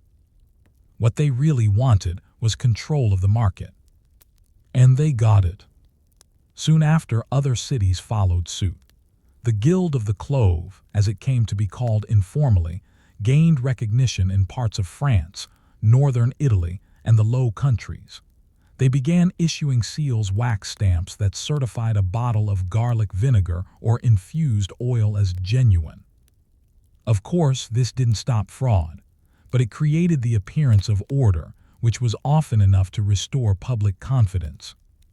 It also created a new class of middlemen, men who did not grow garlic, nor prepare it, but who controlled the flow. They were the ones who quietly got rich. Monasteries caught in the crossfire. Not all monasteries profited from garlic. Many were pressured, even coerced. In Burgundy, a monastic letter dated 1378 tells of soldiers entering the abbey's gardens and seizing garlic bulbs at swordpoint, citing the city's need. The monks protested, but there was no recourse. Other monasteries fared better, especially those willing to collaborate. In exchange for producing consistent batches of garlic vinegar, some abbeys received protection, tax exemptions, or even shares in the profits. This didn't sit well with more austere orders. The Cistercians, known for their simplicity, condemned the trade. One Cistercian abbot wrote bitterly in 1382, "The vine of Christ has been cut back, and in its place grows garlic for gold." Still, practical needs often outweighed moral discomfort. Monasteries needed income, the poor needed hope, and the garlic trade, for all its corruption, offered both. The case of the disappearing shipment. In 1394, a ship called La Sainte-Anne departed Marseille carrying, among other goods, over 5 tons of garlic and herb vinegar, bound for plague-stricken Genoa. It never arrived. The ship was found weeks later, anchored and abandoned off the coast of Corsica. The garlic was gone. The crew vanished. No signs of violence. Theories abounded. Pirates, mutiny, a rival guild intercepting the shipment. But no evidence was found. The incident became legend, the stolen cure, as it came to be known in southern France. A ballad was even composed, comparing the missing cloves to the lost souls of the plague. Some whispered that the cargo had never existed, that the entire voyage was an insurance fraud.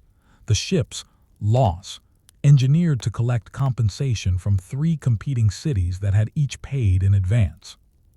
The truth was never uncovered, but the incident cast a long shadow over the garlic trade and led to calls for regulation, transparency, and better protection for medicinal shipments, none of which happened. Science and silence. Throughout this growing web of commerce and deception, one thing remained conspicuously absent: evidence. Despite the vast quantities of garlic consumed, there was no empirical proof that it prevented or cured plague. Some physicians suspected it was merely a placebo. Others warned of digestive upset from overuse. A few wrote treatises urging restraint. But none dared publicly denounce garlic, not during the plague. To question the garlic was to question hope itself, and to risk being seen as indifferent to suffering. And so, silence reigned. Even the university physicians who might privately scoff at the idea wrote cautiously. The Paris Faculty of Medicine in 1401 issued a revised regimen against pestilence. Garlic was mentioned only once, with the phrase, "May be taken with moderation if the stomach permits, else let vinegar suffice." An artful dodge, because by then, garlic wasn't just a food or a medicine. It was a myth, the ordinary buyer at the market. While nobles debated contracts and monks argued over ethics, ordinary people kept buying.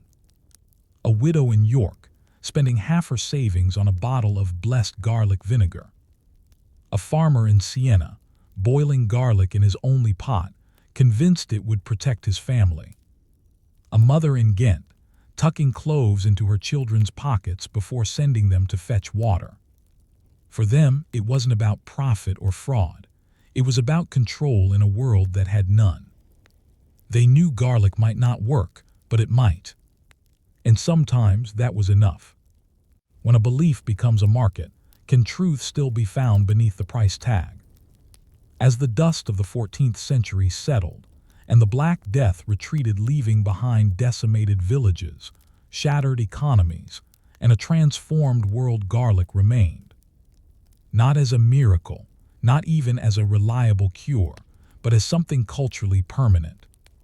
This final section explores garlic's strange legacy, how a humble bulb elevated by desperation and entrenched by deception endured in kitchens, apothecaries, and imaginations long after the plague had passed. It wasn't about effectiveness anymore. It was about what garlic had come to symbolize. In the wake of catastrophe, garlic stayed not because it worked, but because it had become part of how people coped. Garlic in the wake of the Black Death. By the early 15th century, garlic was no longer a rare commodity. The urgent demand that once made it valuable had waned, but the habits it left behind persisted. Monasteries kept producing garlic vinegar. Apothecary continued bottling garlic-infused oils and plasters. Herbal manuals, even newly printed ones, maintained garlic in their lists of plague preventatives, often with caveats.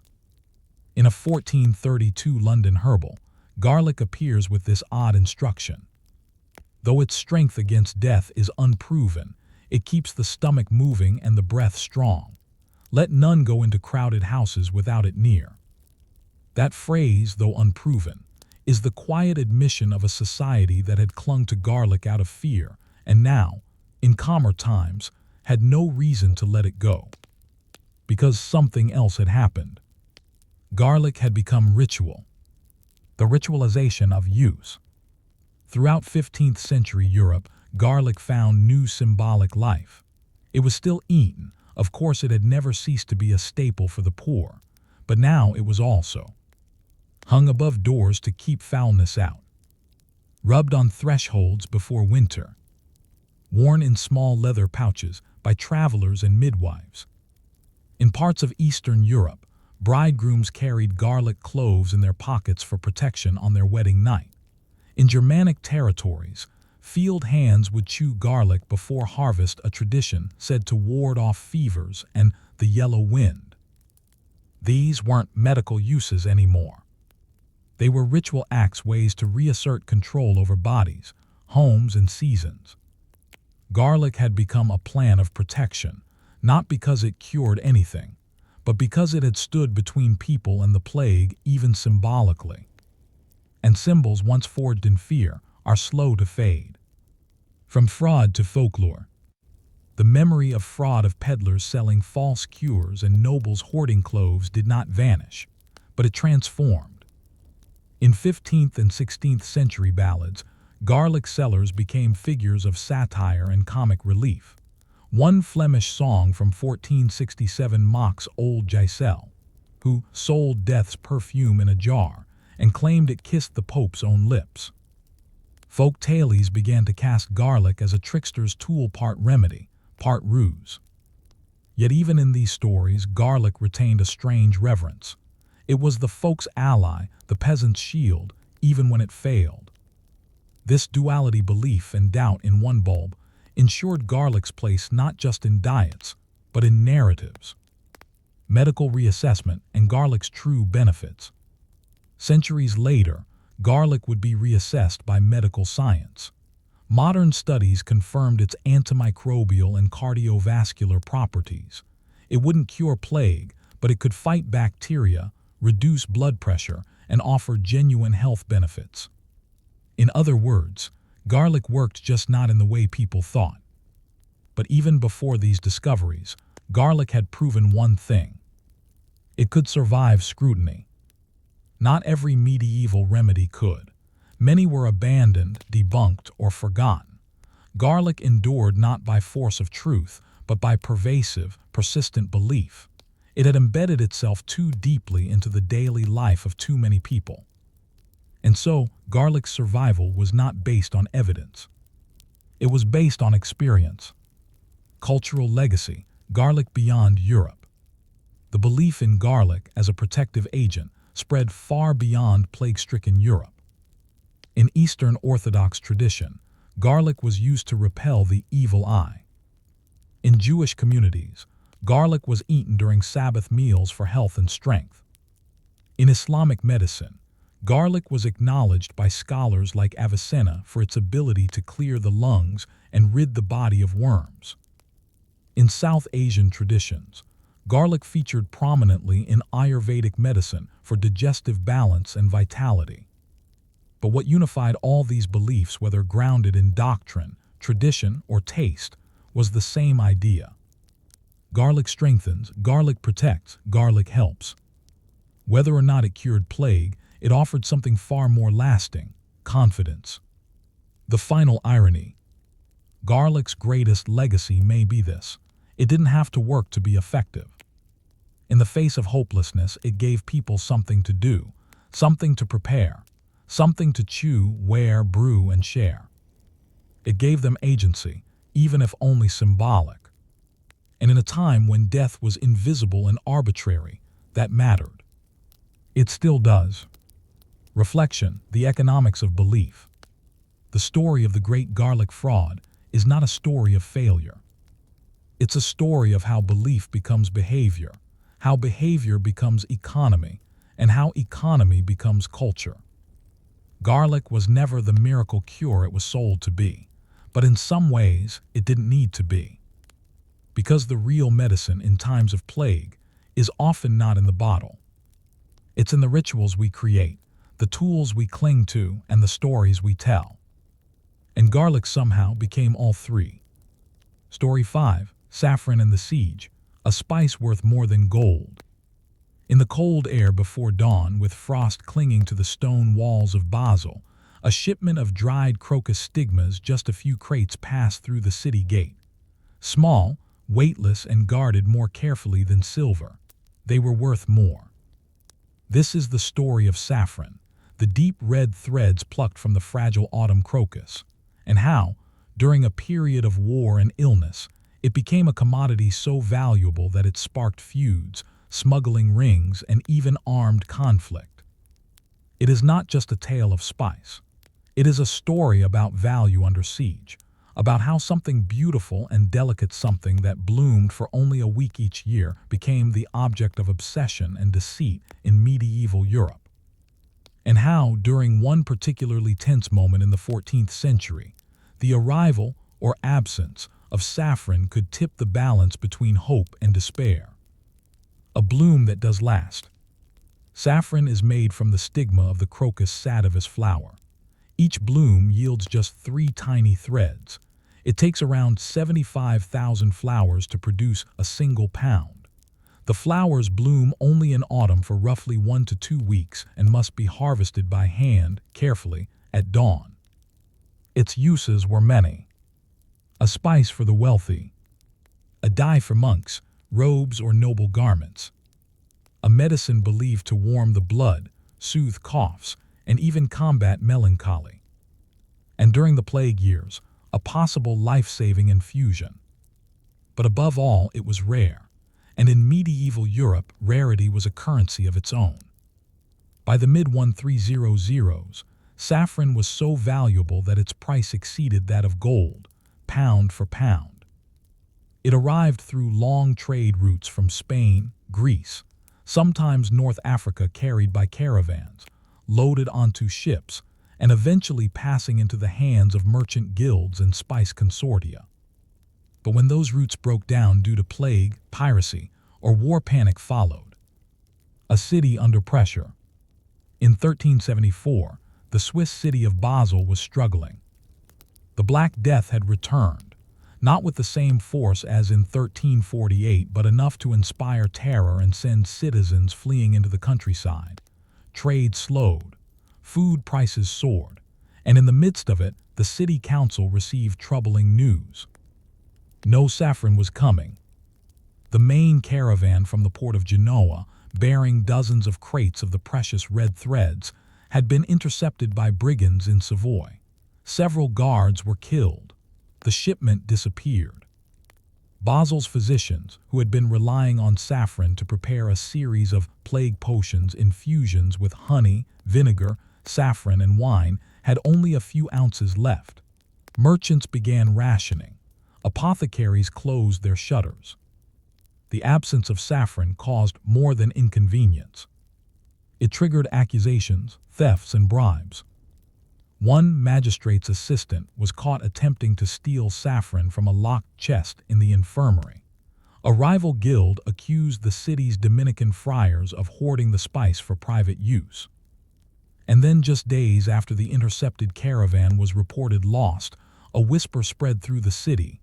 A new shipment was coming, not by caravan, but by boat. The Basel Saffron War begins. The merchant ship was called the Christina. It sailed under a Florentine flag, bound for the Rhine, carrying wool, wine, and 12 wooden crates marked with a saffron seal. But there was a problem. Basel was not the only city in need. As the Christina approached the port at Bracech, rival buyers from Strasbourg appeared armed, claiming prior contract rights to the saffron. What followed was a standoff that would later be known, somewhat dramatically, as the Saffron War of 1374. No blood was spilled, but threats were exchanged, ships were boarded, and crates were confiscated. The Basel representatives insisted the saffron was prepaid. The Strasbourg men claimed fraud. At least one crate was thrown into the river in protest. Eventually, the matter was brought before the Council of Basel, and the city filed a formal complaint to the Holy Roman Emperor. It was the only time in recorded history that a spice dispute was escalated to imperial arbitration. The verdict? Unclear. The crates were never returned. Some believe the saffron was smuggled out under cover of night, sold in secret markets along the Rhine, or diluted and relabeled to stretch supply. What's certain is this: Basel's apothecaries never got their shipment. Why saffron mattered? What made this loss so devastating wasn't just the economic blow, it was psychological. During the plague years, saffron was believed to lift the spirits and open the lungs. It was stirred into hot wine for the sick, rubbed into compresses for the dying, burned over fires as incense to purify air. People did not believe it was a cure, but they believed it helped. And so, in a time of breathless suffering and blackened skin, the lack of saffron meant more than a lost trade opportunity. It meant helplessness. One city scribe wrote in 1375, "The spice of the sun is gone. We are left with vinegar and ash." That phrase, the spice of the sun, reflected how saffron was seen: warm, golden, life-giving. And its absence meant darkness. A black market blooms.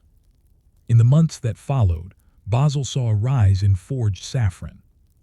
Some merchants dyed dried calendula petals with beetroot or turmeric, rolled them to resemble threads, and sold them to desperate buyers. Others soaked saffron in water, dried it again, and sold it as fresh, a fraud that halved its potency. To fight this, the city instituted a new office, the saffron inspector, whose job was to test saffron by burning it. Real saffron, they said, should smell sweet and earthy. Fakes gave off a bitter smoke.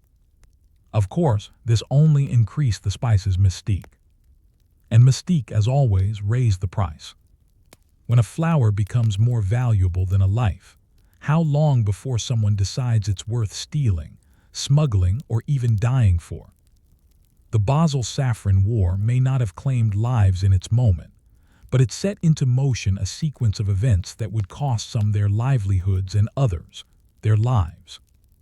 As Europe edged into the 15th century, saffron had become more than a rare spice or medicinal herb. It had become a symbol of power, a means of leverage, and in some regions a black market obsession. For a flower that bloomed for just a week and weighed next to nothing, its economic gravity grew immense. In this section, we explore how saffron's rarity made it a target, how its reputation continued to grow even as its efficacy remained largely untested, and how entire networks from monks to nobles to smugglers formed around controlling this fragile thread. The siege within the walls. In Nuremberg, 1393, a peculiar kind of siege took place. Not a military assault, no battering rams or flaming arrows. Instead, it was a siege of the market, orchestrated by a powerful coalition of merchant guilds that had discovered their saffron shipments had been diverted and were being hoarded inside the city by a small group of nobles. The nobles weren't eating it. They were sitting on it, waiting for the price to rise further. Word spread fast. Prices doubled in a matter of weeks. Apothecaries closed. People gathered in the square. Rumors took hold. A warehouse full of saffron under lock and key, guarded day and night. The mayor, under pressure, ordered an investigation. When the doors of the warehouse were finally forced open by decree, what they found wasn't a cache of gold. It was spice crates, saffron wrapped in oilcloth sealed tight. And it was rotting. Saffron, even dried, does not last forever. Improperly stored, it fades, loses aroma, and becomes nearly useless. The nobles had miscalculated. They had hoarded wealth and watched it decay. It was the perfect metaphor for a world that had come to mistake rarity for invincibility. The city confiscated the lot. The nobles paid fines, and for a brief time saffron prices dropped. But only briefly. The fraud that became policy. The saffron trade had become so vulnerable to tampering that, by 1440, the city of Ulm issued one of the earliest formal laws governing spice purity. It included penalties for stretching saffron with colored fibers, inspections at the city gate, random testing of apothecary stock by sworn officials, a death sentence for those found guilty of counterfeit saffron in quantity above 1 bushel. Yes, death for spice fraud. The law was enforced. In 1444, a merchant was hanged for mixing marigold petals into saffron bundles and passing them off to a monastery in return for grain. The monks noticed the color was too bright, the aroma too sharp. He had tampered not with a luxury good, but with a sacred medicine. Because by now, Saffron was not just a valuable spice, it had taken on near religious status. Saffron as salvation. What was it about this flower that captivated Europe so thoroughly? Its color, for one, the deep, almost supernatural gold that symbolized light, warmth, and heavenly richness. In Christian iconography, gold and yellow were linked to divine light. Monks who once dyed vestments with saffron now mixed it into tonics for the dying. Even if it didn't cure them, it was seen to brighten the soul's passage. In a Benedictine infirmary record from 1422, a dying monk is said to have requested saffron tea for his final hour. "Let me taste the sun before I go into shadow." Such was saffron's emotional power. Its scent, mild but unmistakable, became associated with recovery.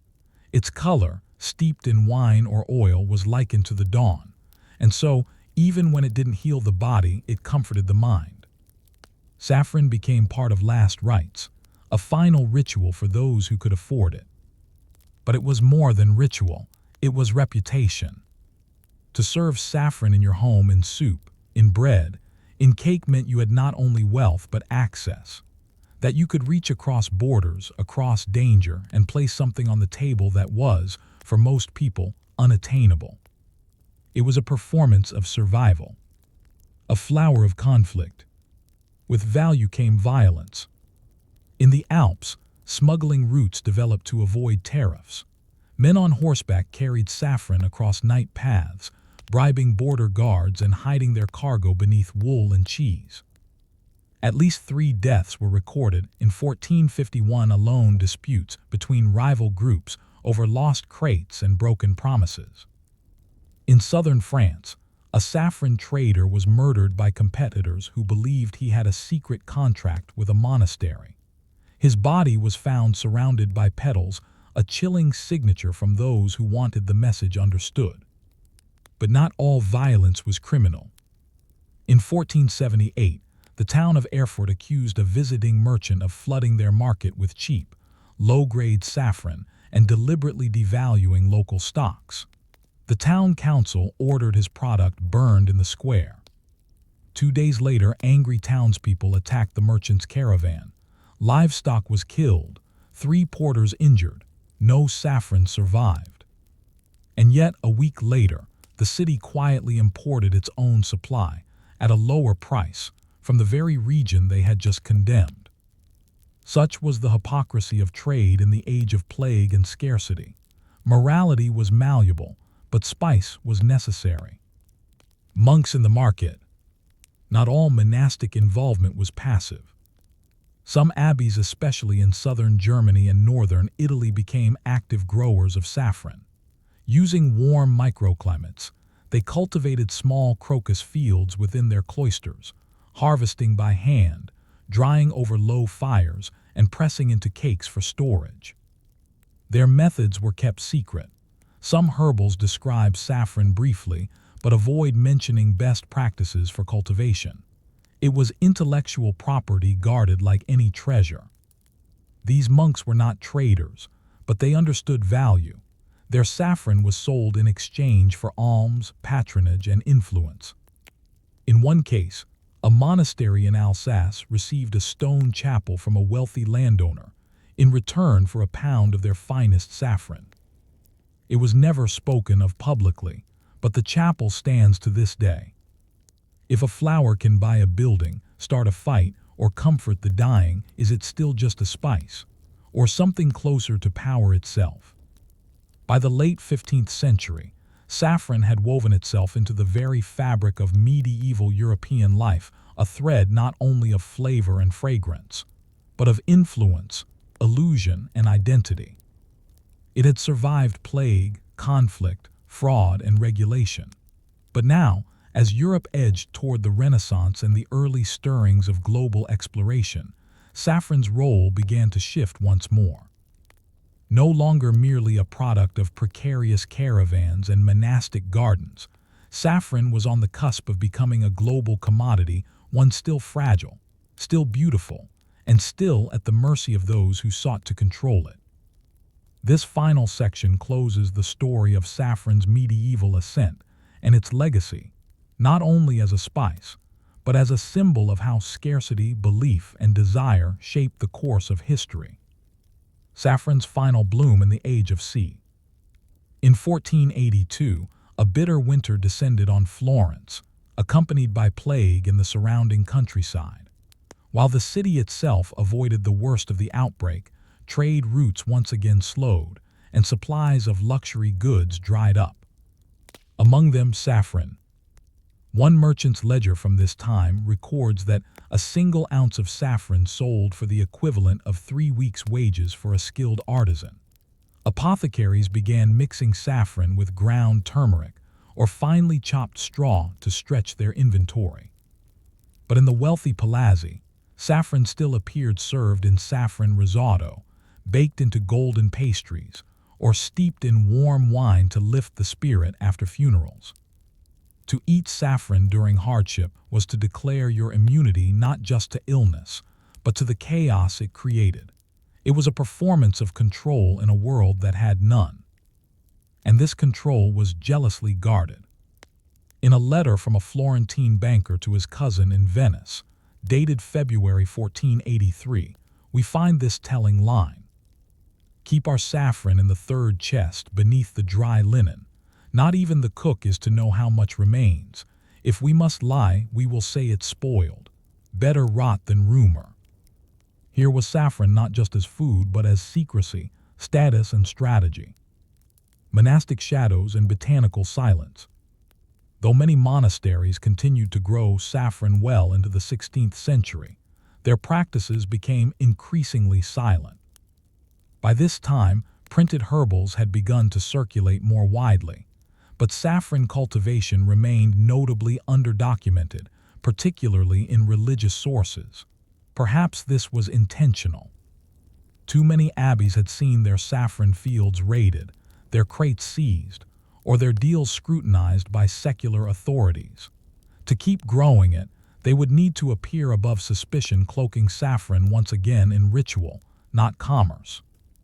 Some monasteries began to code their references to saffron in Latin, referring to it not by name, but as aurum florum, the gold of flowers. One scribe in an Alsatian monastery's marginalia writes, "The bloom comes in silence. It must be harvested before the frost or not at all. The reward is warmth if one does not speak of it." Such language hints at a new reality. Saffron was no longer just valuable. It was dangerous not to consume, but to possess. A new world in old spice.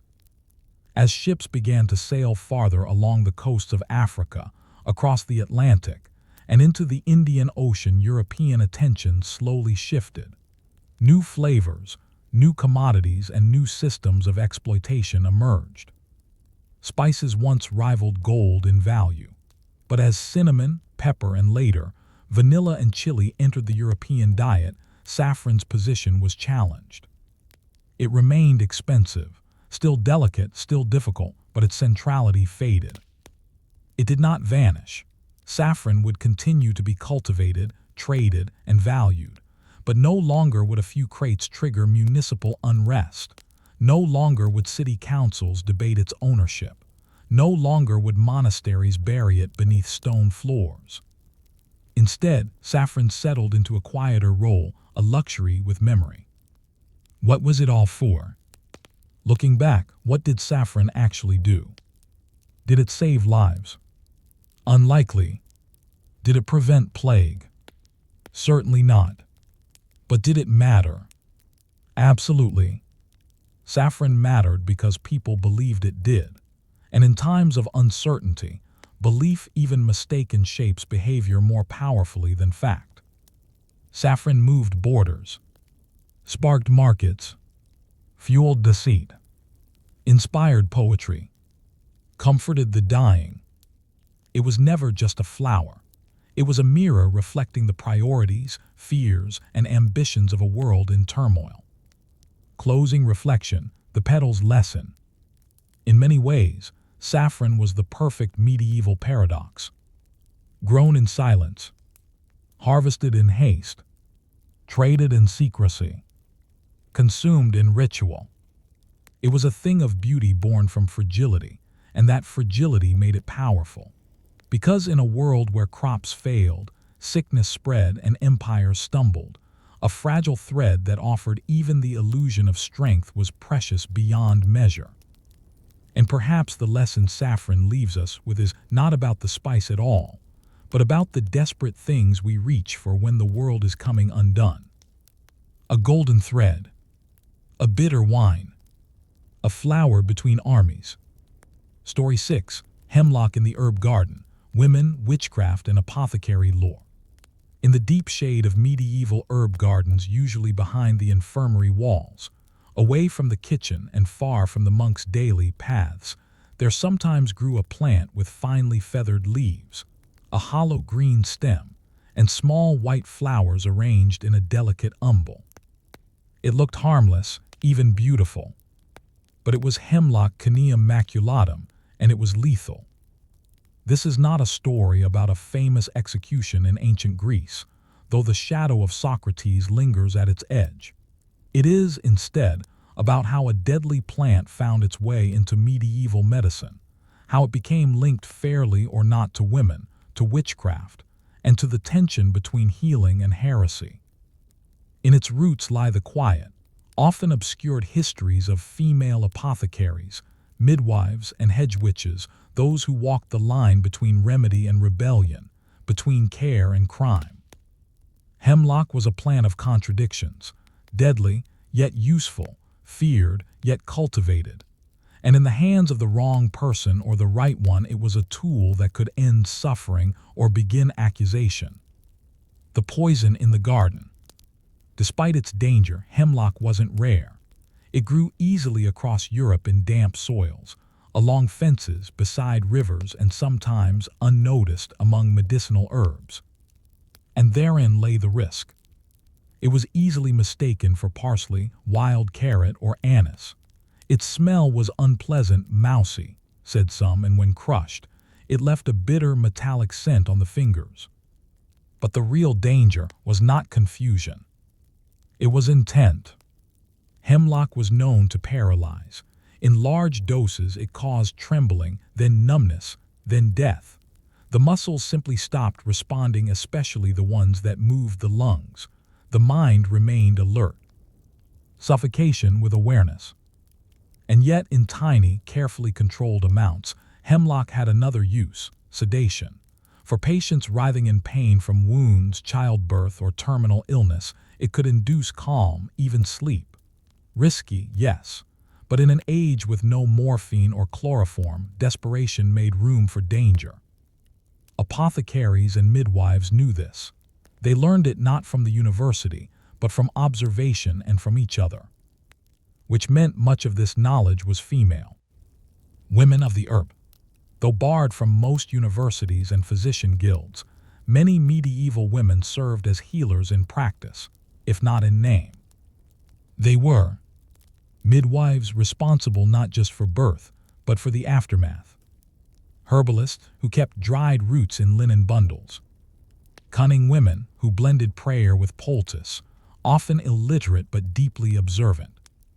Their education was practical, domestic, and oral, passed down between mothers, aunts, and neighbors. And among their tools was hemlock. Not frequently, not openly, but occasionally for difficult births, for wounds that wouldn't stop weeping, or for those who simply wanted their suffering to end. The problem: these uses didn't leave records unless something went wrong. When a husband died after an illness, and his widow had been tending him with herbs, questions were asked. When a child slipped into a fevered sleep and never awoke, accusations could follow. And if a woman was known to keep a garden with too many bitter leaves, she was watched, especially if she lived alone. From plant to peril, the witchcraft link. By the 14th and 15th centuries, suspicion toward independent female healers had grown. The Church, under pressure to enforce orthodoxy, grew wary of unauthorized forms of healing, particularly those involving plants that altered consciousness or brought death. Hemlock fit both categories. Its name began appearing in confessions, trials, and sermons, not as a treatment but as a poison, a tool of witches, a sign of devilry. In 1428 in Lausanne, a woman named Agnes was accused of mixing hemlock into a tea she gave to a nobleman. She claimed it was for his leg pain. He died 2 days later. She was burned. In 1451, in Wurzburg, an anonymous pamphlet listed hemlock among the herbs of the Black Mass, along with belladonna, henbane, and mandrake. In several cases, women under torture confessed, likely falsely, to using hemlock in ointments for flying, transformation, or love spells. From healer's tool to witch's weapon, hemlock's identity shifted in the public mind. And the women who knew how to use it even cautiously became suspect by association. The monastic dilemma. Within monasteries, opinions on hemlock were split. Some infirmary books mentioned it obliquely as a cooling herb or the sleep giver, but few included recipes. A 14th century herbal in a German abbey contains only this note in Latin: "Only the dying may take it, and only if no brother shall be blamed for what follows." Other monasteries banned it from their gardens altogether. Yet a few kept it quietly, in far corners, sometimes mislabeled. Brother Gervais, an infirmarian in York, wrote in his private notebook, "I do not list it among the godly herbs, yet I keep it. I have seen it do what prayer and poultice cannot.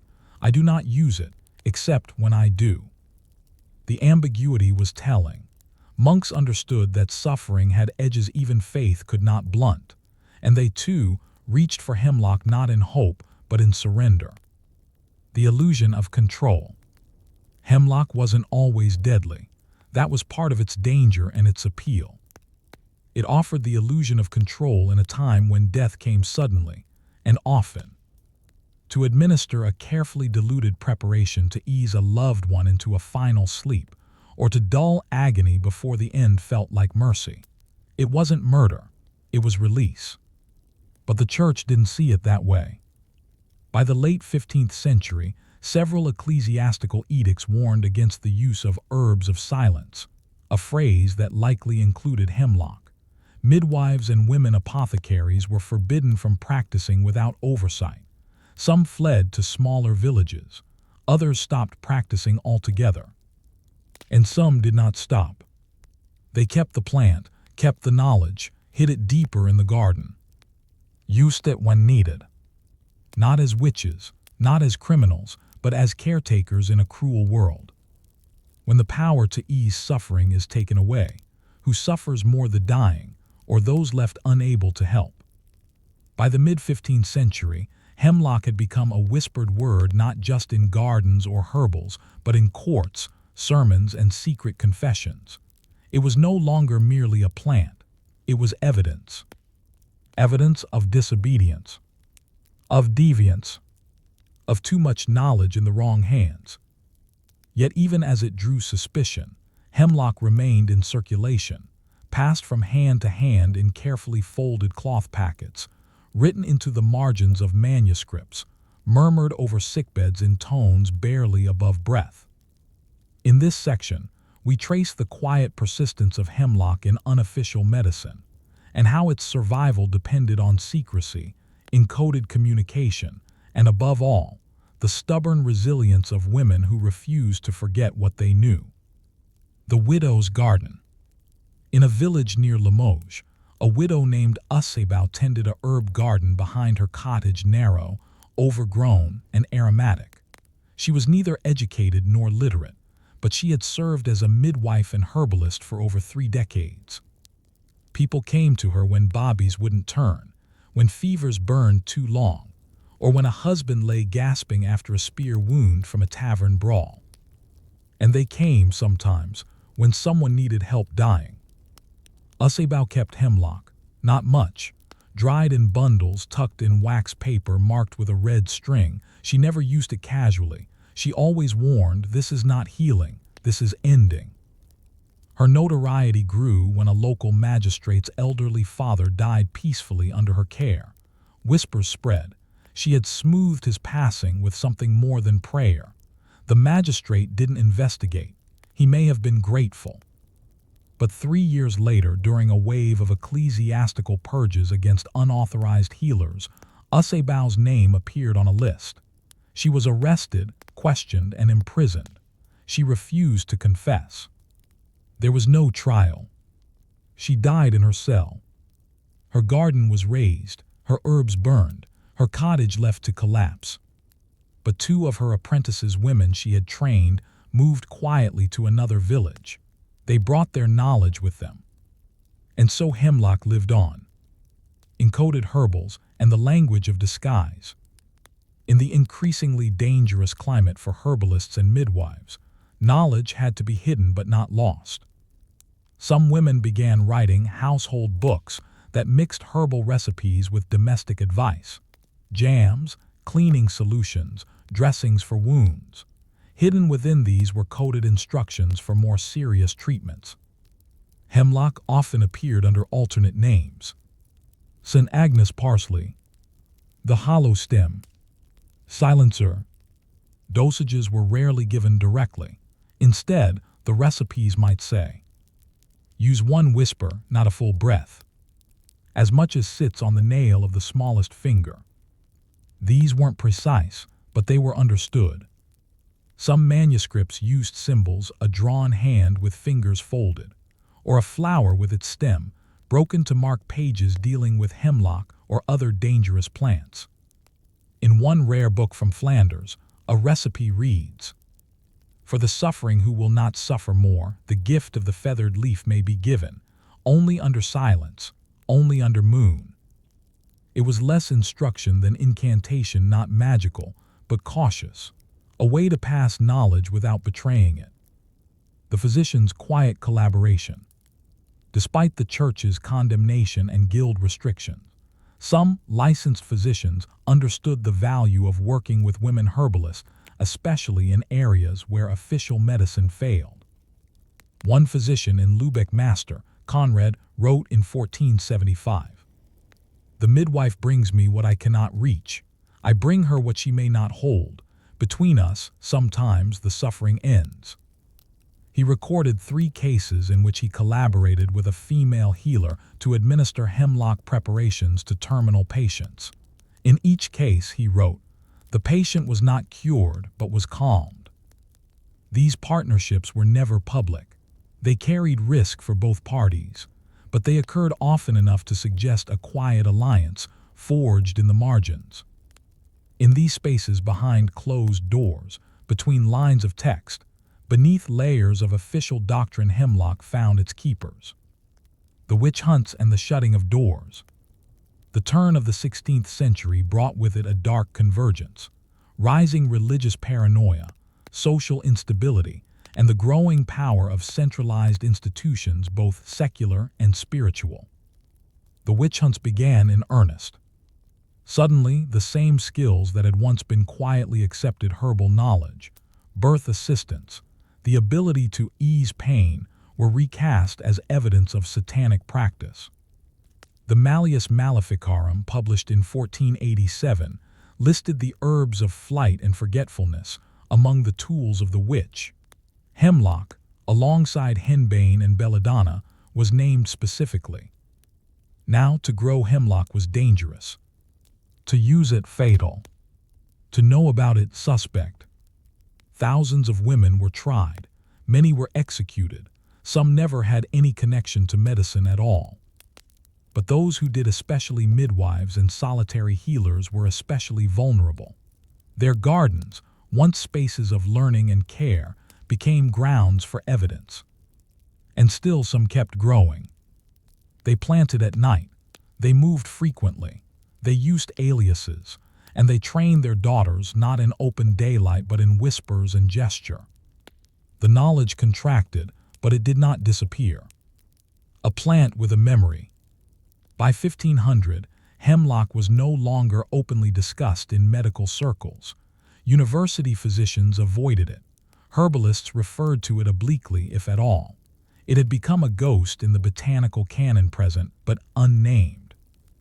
And yet, even as its name vanished from ledgers, it remained in gardens, behind hedgerows, along rivers, in places where no one thought to look. The women who used it or remembered it knew they could not write its story, but they could pass it on.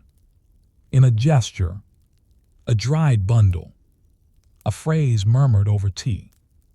When danger is knowledge, and knowledge is survival, how do you pass it on without being seen? As the 16th century unfolded, Europe began to shift toward new knowledge, new powers, and new fears. The Renaissance promised light, but it cast long shadows. While universities and printing presses expanded learning, they also tightened definitions of who could be a healer, what could be taught, and which plants had a legitimate place in medicine. Hemlock, long rooted in folk practice, found itself excluded from the canon, its knowledge branded too imprecise, too dangerous, too feminine.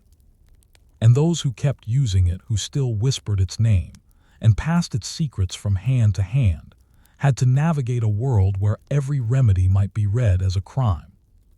This final section closes the story of hemlock not with its eradication, but with its quiet endurance and the legacy of the women who, against pressure, violence, and fire, chose to remember what others demanded they forget. A death that wasn't a crime. In 1509, in a village near the Bohemian border, a young woman named Katerina cared for her mother, who had been bedridden with an infected leg wound for months. Church alms helped for a time, but soon the supplies dwindled. No physician would travel to see her. The smell of rot in the cottage became unbearable. Katerina knew herbs. She had learned from her aunt, a healer who had died during a round of witch trials a decade earlier. In a small clay jar, she kept a tiny quantity of a dried, gray-green herb. She made a tea, bitter and thin.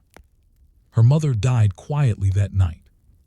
When neighbors came the next morning, they found Katerina sitting beside the body. She did not hide the jar. She did not speak. The priest came. He hesitated but said the words. There was no investigation. Perhaps the town remembered what Katerina's mother had suffered. Perhaps the people knew and did not wish to name it. This, too, was part of hemlock's history, an understanding that passed not only through speech, but through silence. A botanist's rediscovery. In 1543, the famed German botanist Leonhard Fuchs published his new herbal, a richly illustrated and meticulously organized compendium of medicinal plants. Hemlock appeared in its pages. Fuchs was cautious.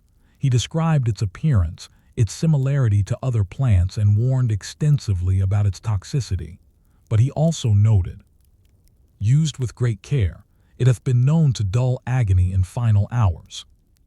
He did not name sources. He did not say where he learned this. But some scholars believe that, like many physicians of the time, Fuchs may have drawn on female oral traditions, particularly from midwives and lay healers, even if he never acknowledged them. Hemlock had returned to the bookshelf, but stripped of context, of tradition, and of the women who had carried its knowledge for centuries. It was no longer alive in practice.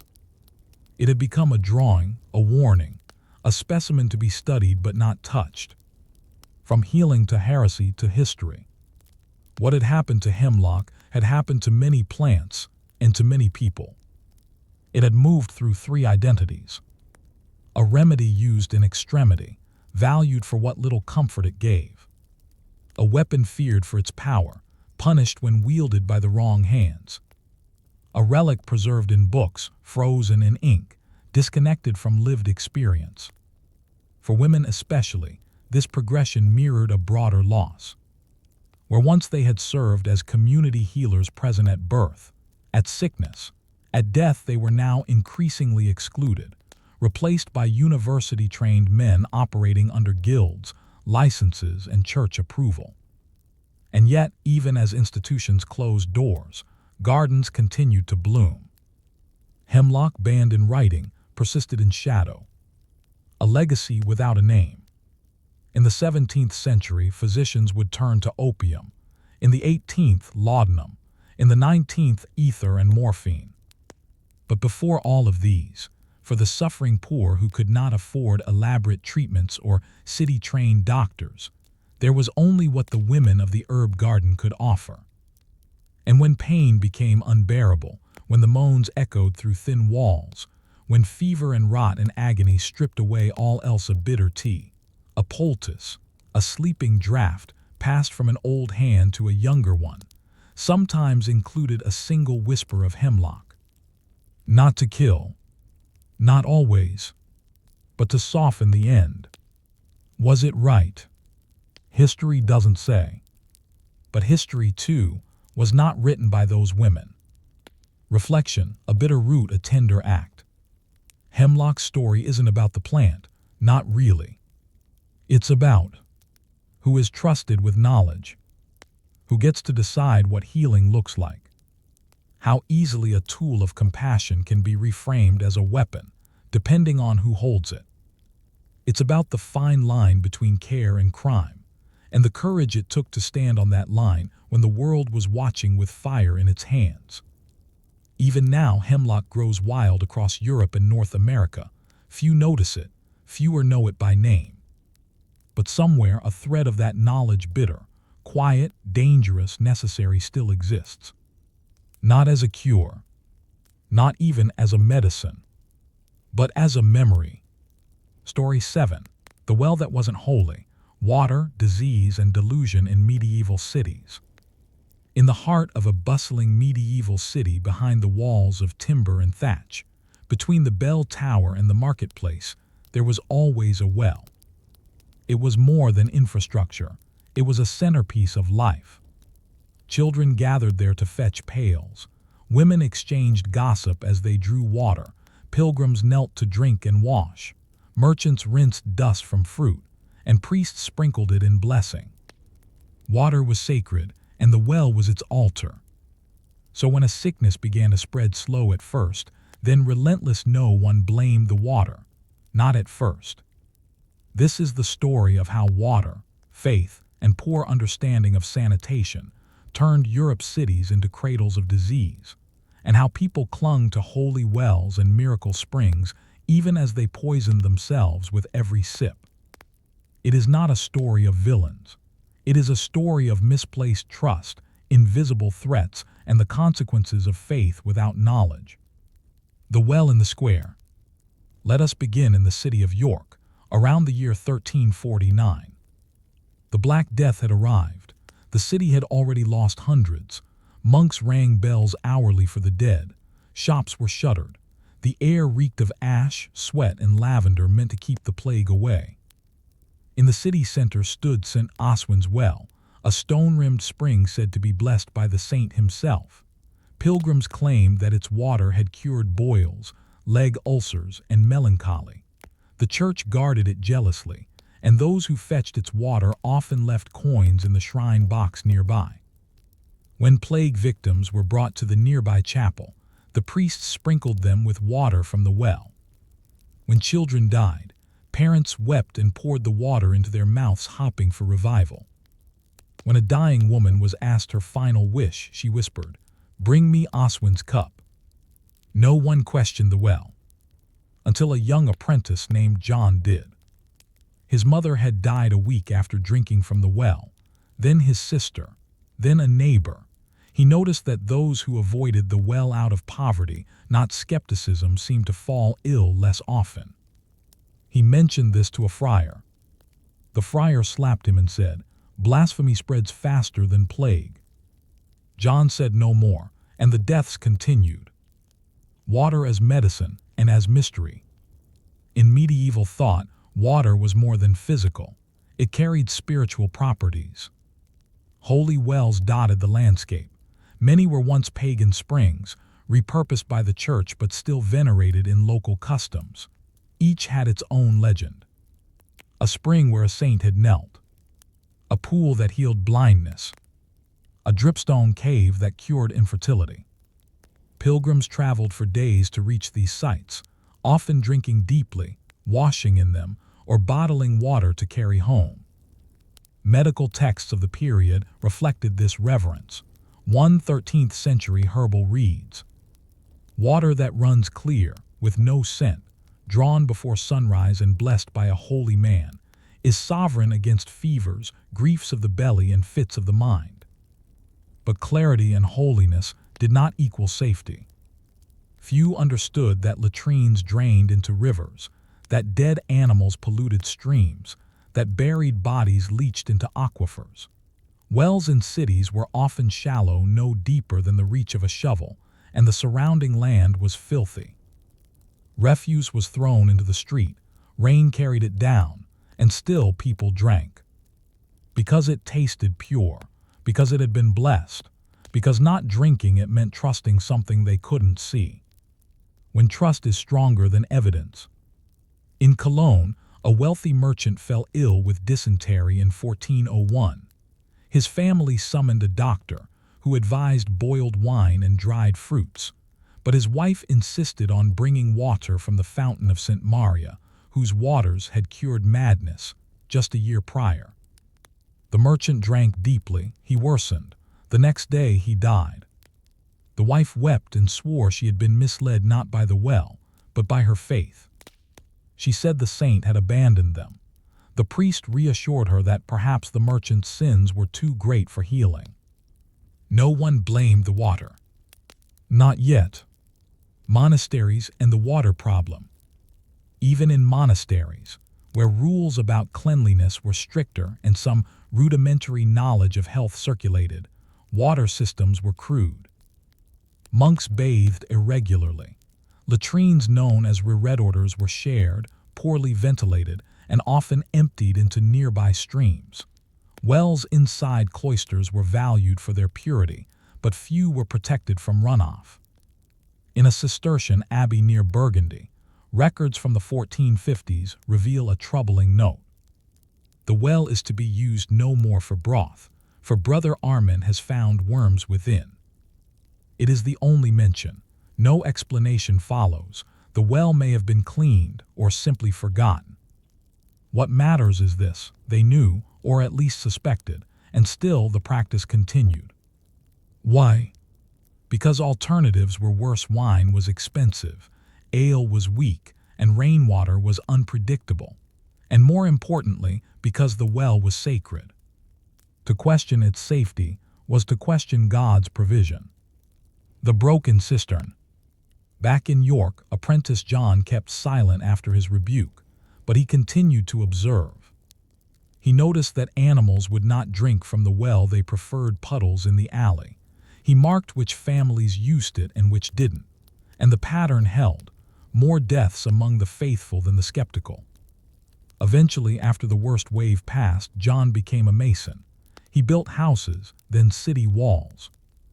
And one day, years later, he was hired to repair the foundation beneath the chapel by St. Oswin's well. The priest complained of a smell. John and his crew dug. They found a cracked latrine pit, leaking into the soil not 20 feet from the well. He said nothing, just repaired it. Perhaps he remembered the slap. Perhaps he knew that truth, when it threatens belief, is not always welcome. Closing thought. The well was never holy. The water was never safe. But for generations, people trusted it not because they were foolish, but because they needed to believe something in their crumbling world was pure. In a time of sickness, uncertainty, and invisible death, the worst truth was that the very act of trying to live, to drink, to wash, to pray might be the thing that killed you. When faith meets unseen danger, which do we abandon first? By the dawn of the 15th century, medieval cities had begun to outgrow themselves. Populations surged, trade flourished, buildings crowded inward, but infrastructure, that remained stuck in a distant past, more patchwork than planned. Water, so vital and so taken for granted, became not a source of life but a quiet engine of decay. Still, people bathed in it, drank it, cooked with it, and blessed it. And the sickness spread. In this section, we follow the invisible flow of water through medieval cities, and how its contamination, misunderstood and underestimated, became one of the most persistent killers of the era. More than war, more than famine, waterborne illness thrived, because the pipes were wooden, the latrines were shallow, and no one suspected the water. The river through the town. Most medieval cities were built near rivers.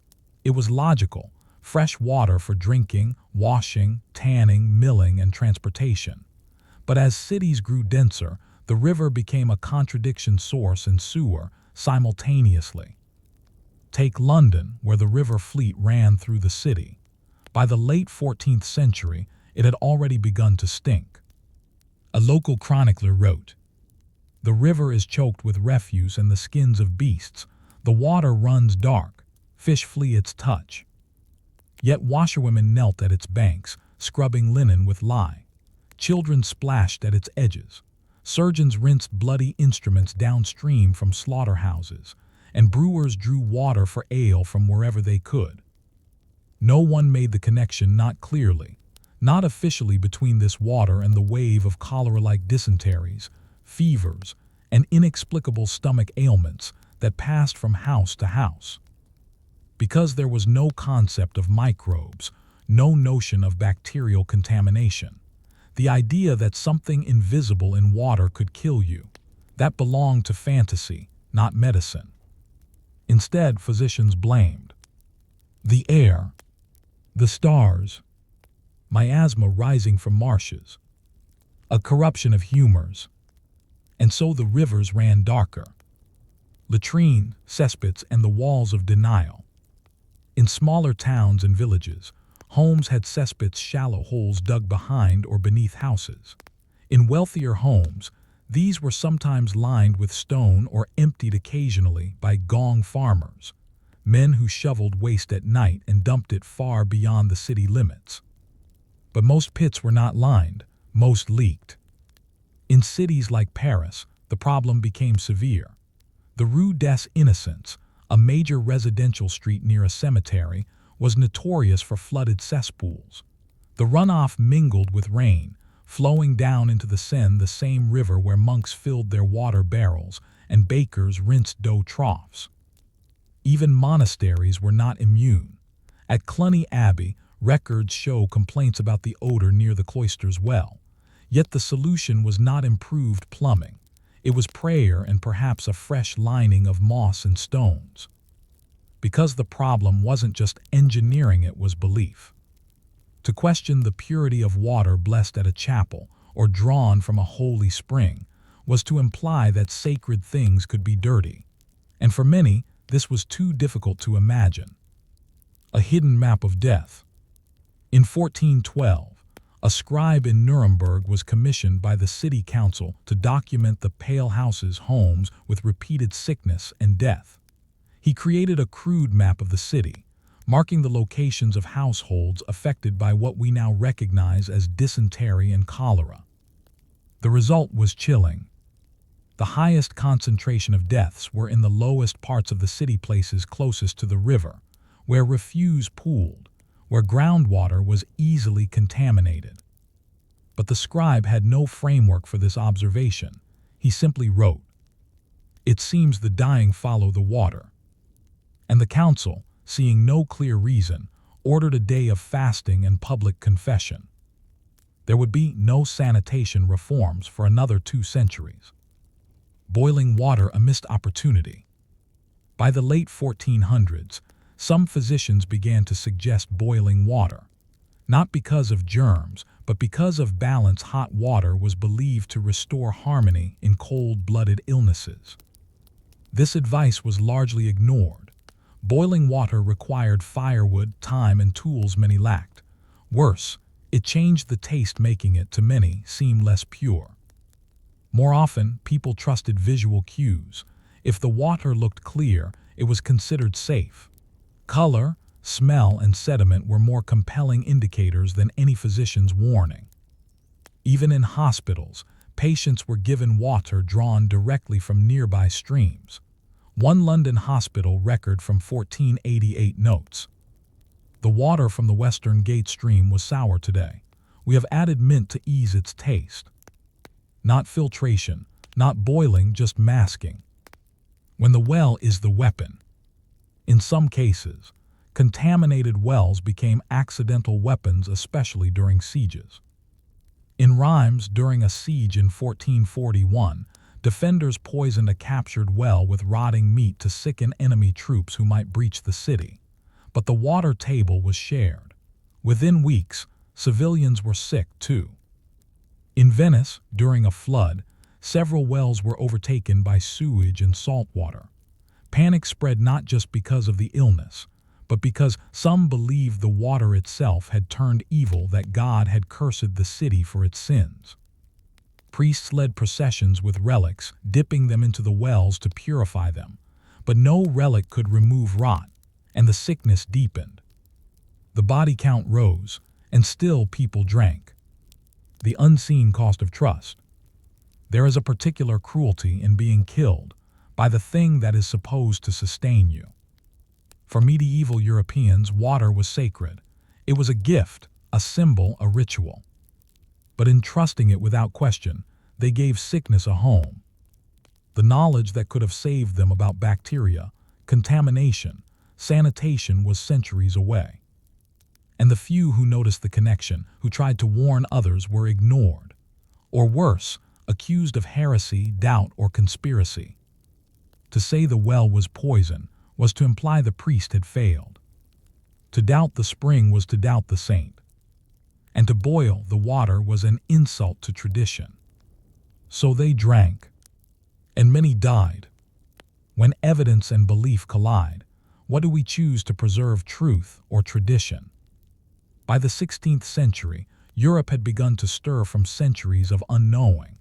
The Renaissance brought new ideas about the body, nature, and the role of observation. Slowly, a few voices started to question the invisible dangers of daily life. Yet in many places the wells remained unchanged, still shallow, still exposed, still trusted.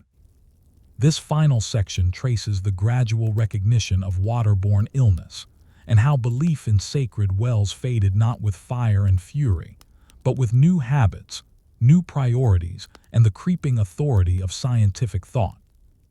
We close this chapter not with a clean solution, but with the murky, complicated reality of how change truly happens. Not when everyone agrees, but when enough people stop dying the same way. The shift toward suspicion. In 1546, the Italian scholar Girolamo Fracastoro wrote a curious treatise, De Contagione et Contagiosis Morbis. In it, he suggested that certain diseases were passed through tiny invisible particles, which could spread by contact, air, or water. He called them seminaria, or seeds of contagion. Most physicians ignored him. Some dismissed him as dangerously speculative. But others, particularly young doctors working in overcrowded urban hospitals, began to wonder. Why did patients in rooms near the latrines die more often? Why did those who drank only ale recover faster? Why, despite prayer and relics, did holy wells not protect? These questions didn't produce immediate answers, but they planted seeds. And slowly, the unquestionable became questioned. Holy wells lose their shine. By the 1600s, pilgrimages to miracle springs had declined in many regions. The Protestant Reformation rejected the veneration of saints and relics, and with them, the idea that a spring could be holy. Wells that once drew crowds of the desperate and faithful fell into disuse, not because people stopped needing healing, but because they no longer expected it from water. In places like Wittenberg and Edinburgh, public health officials began closing certain wells, citing concerns about stale water, unwholesome vapors, or earthly damp. They didn't use the word germ, but their actions revealed a new mindset, cleanliness as prevention, not just piety. In London, cesspits were now subject to municipal inspection, a practice still haphazard and slow, but symbolically important. To clean a waste site was no longer just a matter of smell, it was a matter of life. The rise of ale and boiled beverages. One of the unintentional saviors of urban populations in the later medieval and early modern period was ale. Brewed with boiled water and fermented grains, ale was safer than untreated water. It also contained low levels of alcohol, enough to inhibit some bacterial growth. Monasteries had long brewed beer for this reason, not for safety, but because it was nutritious and preserved well.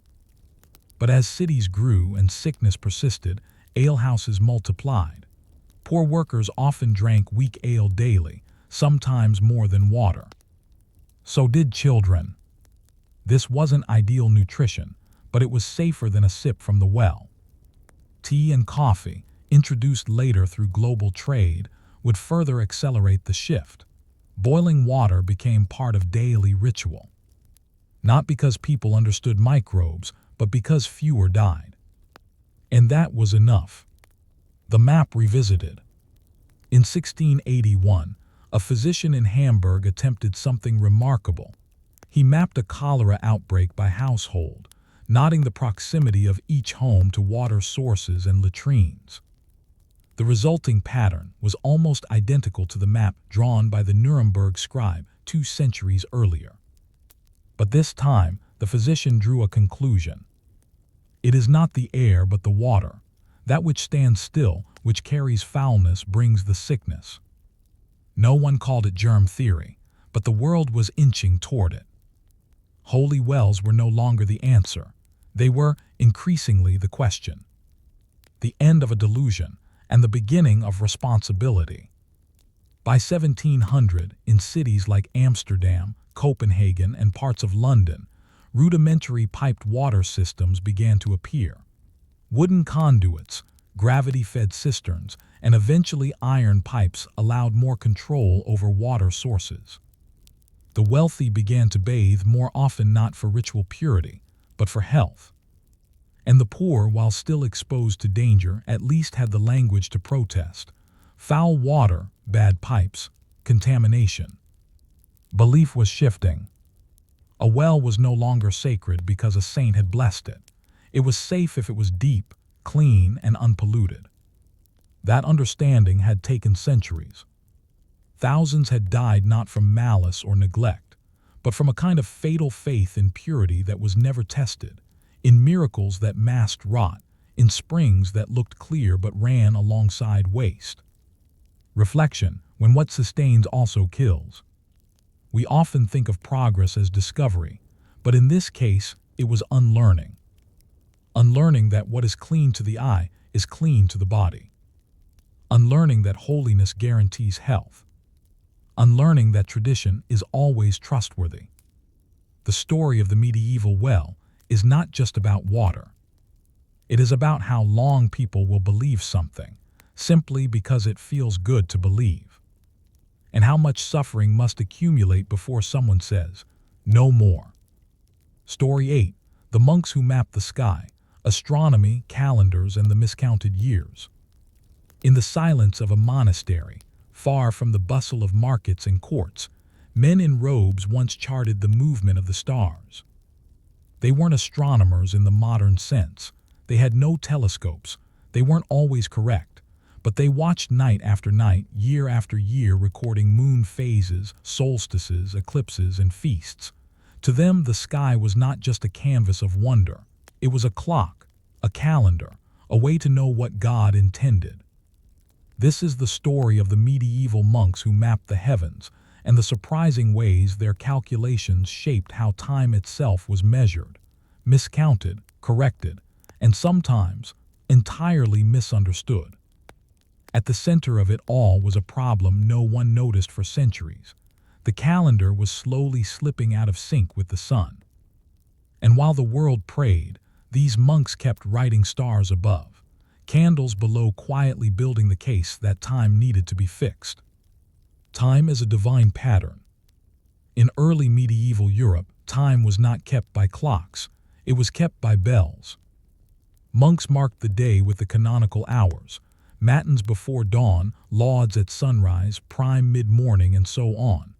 These were not precise by our standards. They shifted with the seasons, guided by sunlight, not machines. But when it came to the liturgical year, Easter, Advent, feast days, precision mattered. because Easter had to fall after the spring equinox, and the moon's phases dictated the date. If the equinox moved, so too did the logic of the calendar. And over centuries, the equinox did move not in the heavens, but in the calendar itself. Due to a flaw in the Julian calendar, established in 46 BCE, the year was miscalculated by 11 minutes and 14 seconds. It doesn't sound like much, but over centuries it added up. By the 1200s, the spring equinox, once correctly fixed on March 21st, was creeping back toward March 11th. The heavens were still in place, the calendar was drifting. The quiet mathematicians in cloistered walls. In a Benedictine monastery near Clonmacnoise, Ireland, Brother Finton recorded lunar cycles on scraps of vellum in the year 1147. His notes were rough, but detailed.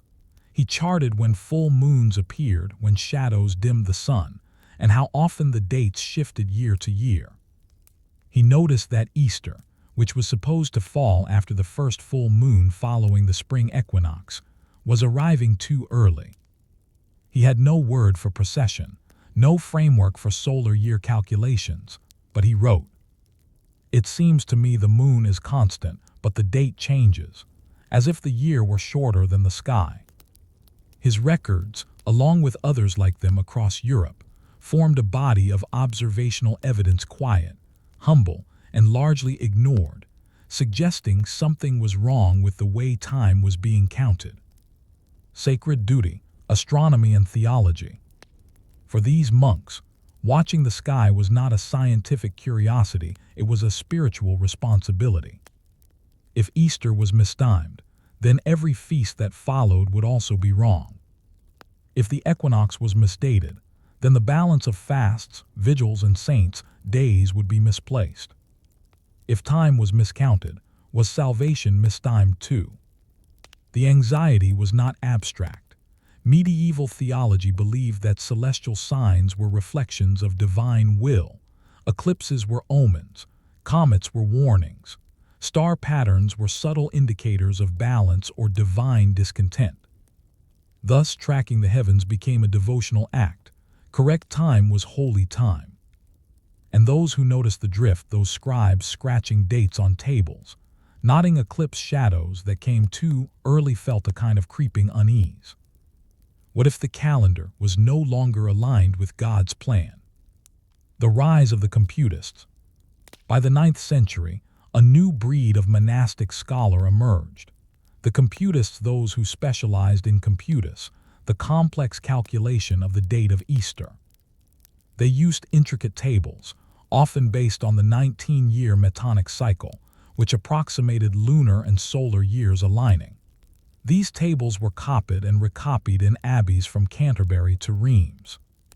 But even the best computists began to struggle as the Julian error accumulated. Their predictions grew fuzzier. More adjustments were needed.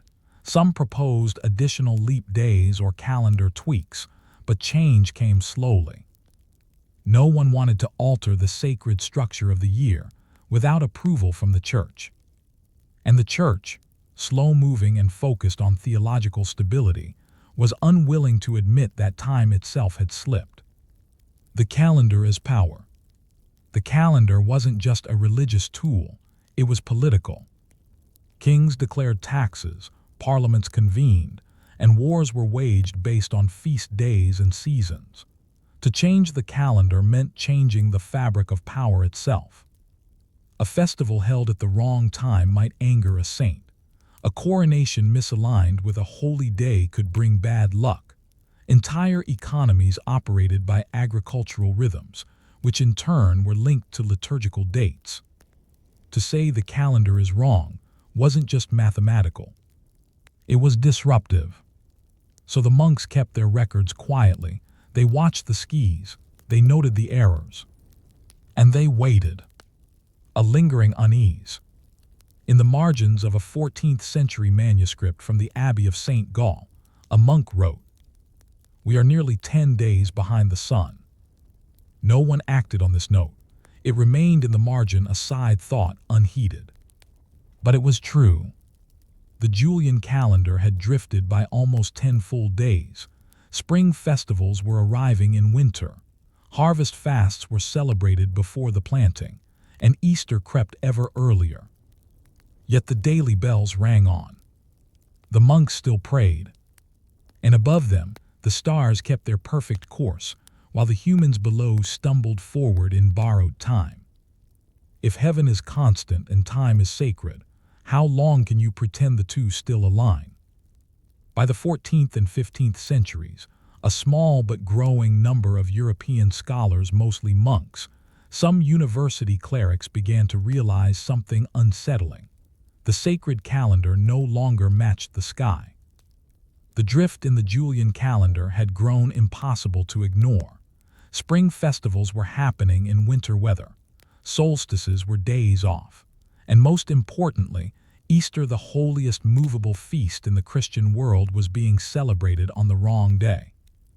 Monastic observatories and scriptoriums buzzed with quiet concern. From Spain to Saxony, ink-stained fingers adjusted feast dates, scribbled corrections in the margins of prayer books, and argued over how many leap days should be added or removed. Still, no one had the authority or courage to reform the calendar itself. Until the drift became a crisis not just of days, but of faith and order. The Easter problem grows. Easter is calculated using a combination of solar and lunar observations. It must fall after the vernal equinox. It must follow the first full moon after that equinox. It must land on a Sunday, symbolically linked to the resurrection. This calculation, already complex, became increasingly unreliable as the Julian calendar drifted further from the true solar year. By the 1400s, the vernal equinox was arriving around March 11th, though the calendar still listed it as March 21st. This meant that Easter in some years was celebrated before the real equinox, breaking the very formula meant to define it. Monks like those at Chartres and Monte Cassino sent letters to Rome, quietly pointing out the error. Their tone was deferential, even apologetic. No one wanted to be seen as challenging papal authority. But they were challenging reality. And it showed in other ways. Farmers began complaining that harvest fasts no longer lined up with the fields. Seafarers noted solstices were being marked too late for celestial navigation. Even horoscopes, still influential, began to lose accuracy as equinoxes slid out of place. The sky hadn't moved, but the calendar had lost its grip on it. Observatories in cloisters. In hidden towers and cold cloisters, some monks attempted to chart the heavens for themselves. The cathedral school at Toledo, influenced by Arabic astronomy, built observation platforms and recorded the movements of the stars. Their tables, based on translations of Islamic star charts, were far more accurate than anything used in Paris or Rome. Monks at Canterbury, following the footsteps of Bede centuries earlier, tried to update their Computus tables, adjusting for what they now called the error of the year. Still, their findings remained largely local and private. The Church, wary of introducing chaos into its liturgical calendar, hesitated to act. The monks did what monks always did. They kept writing. They kept watching. They kept waiting. Enter the universities and the mathematicians. By the 15th century, universities were beginning to overtake monasteries as centers of scientific thought. And while monks still held great influence, secular scholars brought new tools to the conversation. Mathematicians in Vienna, Bologna, and Paris began corresponding across borders, comparing calculations of solstices and equinoxes. They reached the same conclusion the monks had decades earlier. The Julian calendar had slipped. Some suggested radical reforms, removing one leap year every 134 years, dropping 10 days immediately, aligning the calendar with a specific eclipse. But without papal authority, nothing could be done. and the Pope, distracted by wars, schisms, and the politics of power, had little appetite for calendar reform. In the meantime, monks who noticed these errors began correcting privately. In some abbeys, Easter was observed a week later than the rest of Christendom, discreetly, even secretly. A dangerous kind of knowledge. Not everyone welcomed these calculations. Some theologians viewed the astronomical corrections as arrogant, a challenge to the divinely ordered calendar. They feared that if monks and mathematicians began rewriting the dates of feasts, they might soon challenge doctrines, fasts, and scripture. There were accusations, rare but chilling, that some who proposed calendar changes were dabbling in forbidden arts. Astrology, astronomy, alchemy, the lines were blurry. One computist in Cologne was investigated for calculations unsanctioned by Holy Church. He was released, but only after agreeing never to publish his findings. So most scholars kept silent, and the year continued to slip. The forgotten leap years. One of the more curious consequences of the Julian drift was that certain leap years meant to correct time began making it worse. Leap days added too frequently were like overcompensating oars on a misaligned boat. Every attempt to fix the problem without a full correction only deepened the error. By 1500, the calendar was 10 full days behind the solar year. If nothing was done, Easter would someday fall in midwinter. The Church could delay no longer. And quietly, the groundwork for the greatest calendar reform in history was being laid. Closing thought. For centuries, monks watched the sky with no promise of reward. They recorded eclipses, solstices, equinoxes, not for curiosity, but for devotion. They wanted time to match heaven. But heaven would not shift for the sake of prayer. And so at last, time itself would have to be rebuilt. When faith wants stillness and the stars keep moving, which will yield first, belief or the calendar? It was the year 1582. Rome stood at the heart of a world changing faster than ever. Empires stretched across oceans. Telescopes were still a few decades away. But the stars were no longer just divine signs, they were now mathematical problems. In time was no longer sacred just because it was ancient. It had to be accurate. The Church had finally come to a conclusion that the monks, the computists, and the quiet astronomers had seen coming for centuries. The calendar no longer matched the heavens. And so, in one of the most audacious acts of bureaucratic reform in human history, Pope Gregory XIII erased 10 entire days from the calendar. Just like that. The Gregorian reform. By papal decree, the day after Thursday, October 4, 1582 would be Friday, October 15, 1582.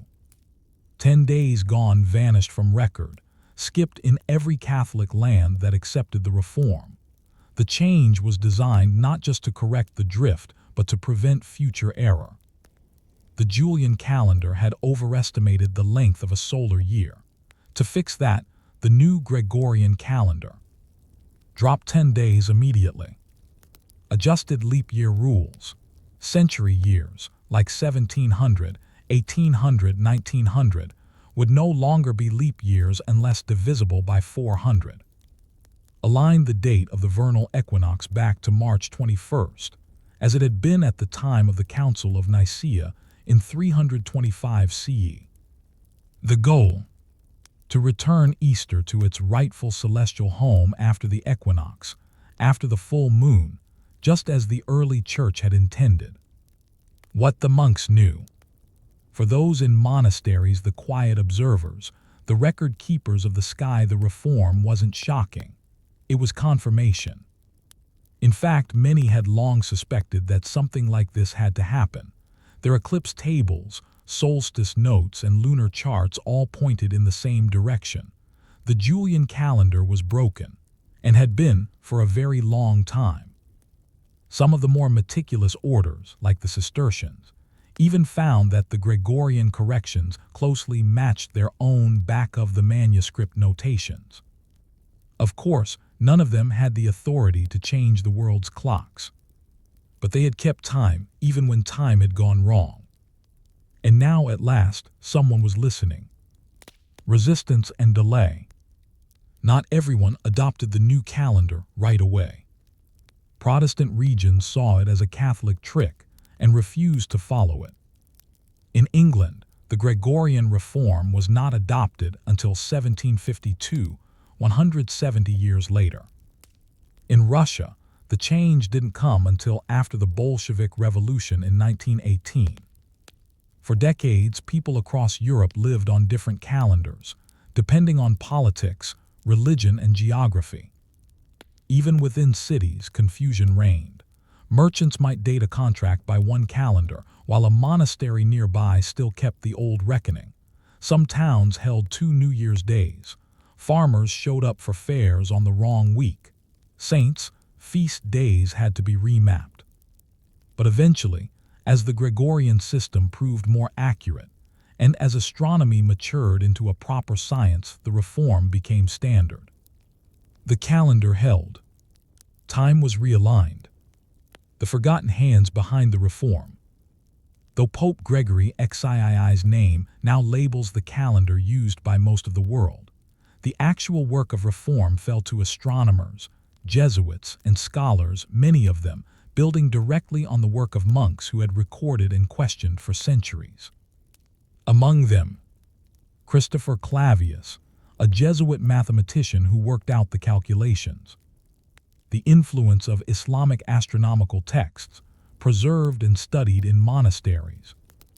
Tables drawn from observatories in Toledo, Bologna, and even early Polish universities. Their tools were limited. They had no satellites, no atomic clocks, just tables, observations, and the tireless habit of watching. And still, they built a system that would govern the world's time for over 4 centuries and counting. Reflection, the quiet guardians of the sky. The monks who mapped the heavens did not expect glory. They wrote for themselves, for God, for the rhythm of bells and the order of feast days. They did not imagine their eclipse notes would someday underpin the largest correction of civil time in history. But they did the work. They saw the drift. They kept the records. And in the end, the world caught up with them. The Gregorian calendar is not just a papal achievement. It is a monument to generations of patient observation, silent correction, and the humility to admit that even sacred things can be mistaken.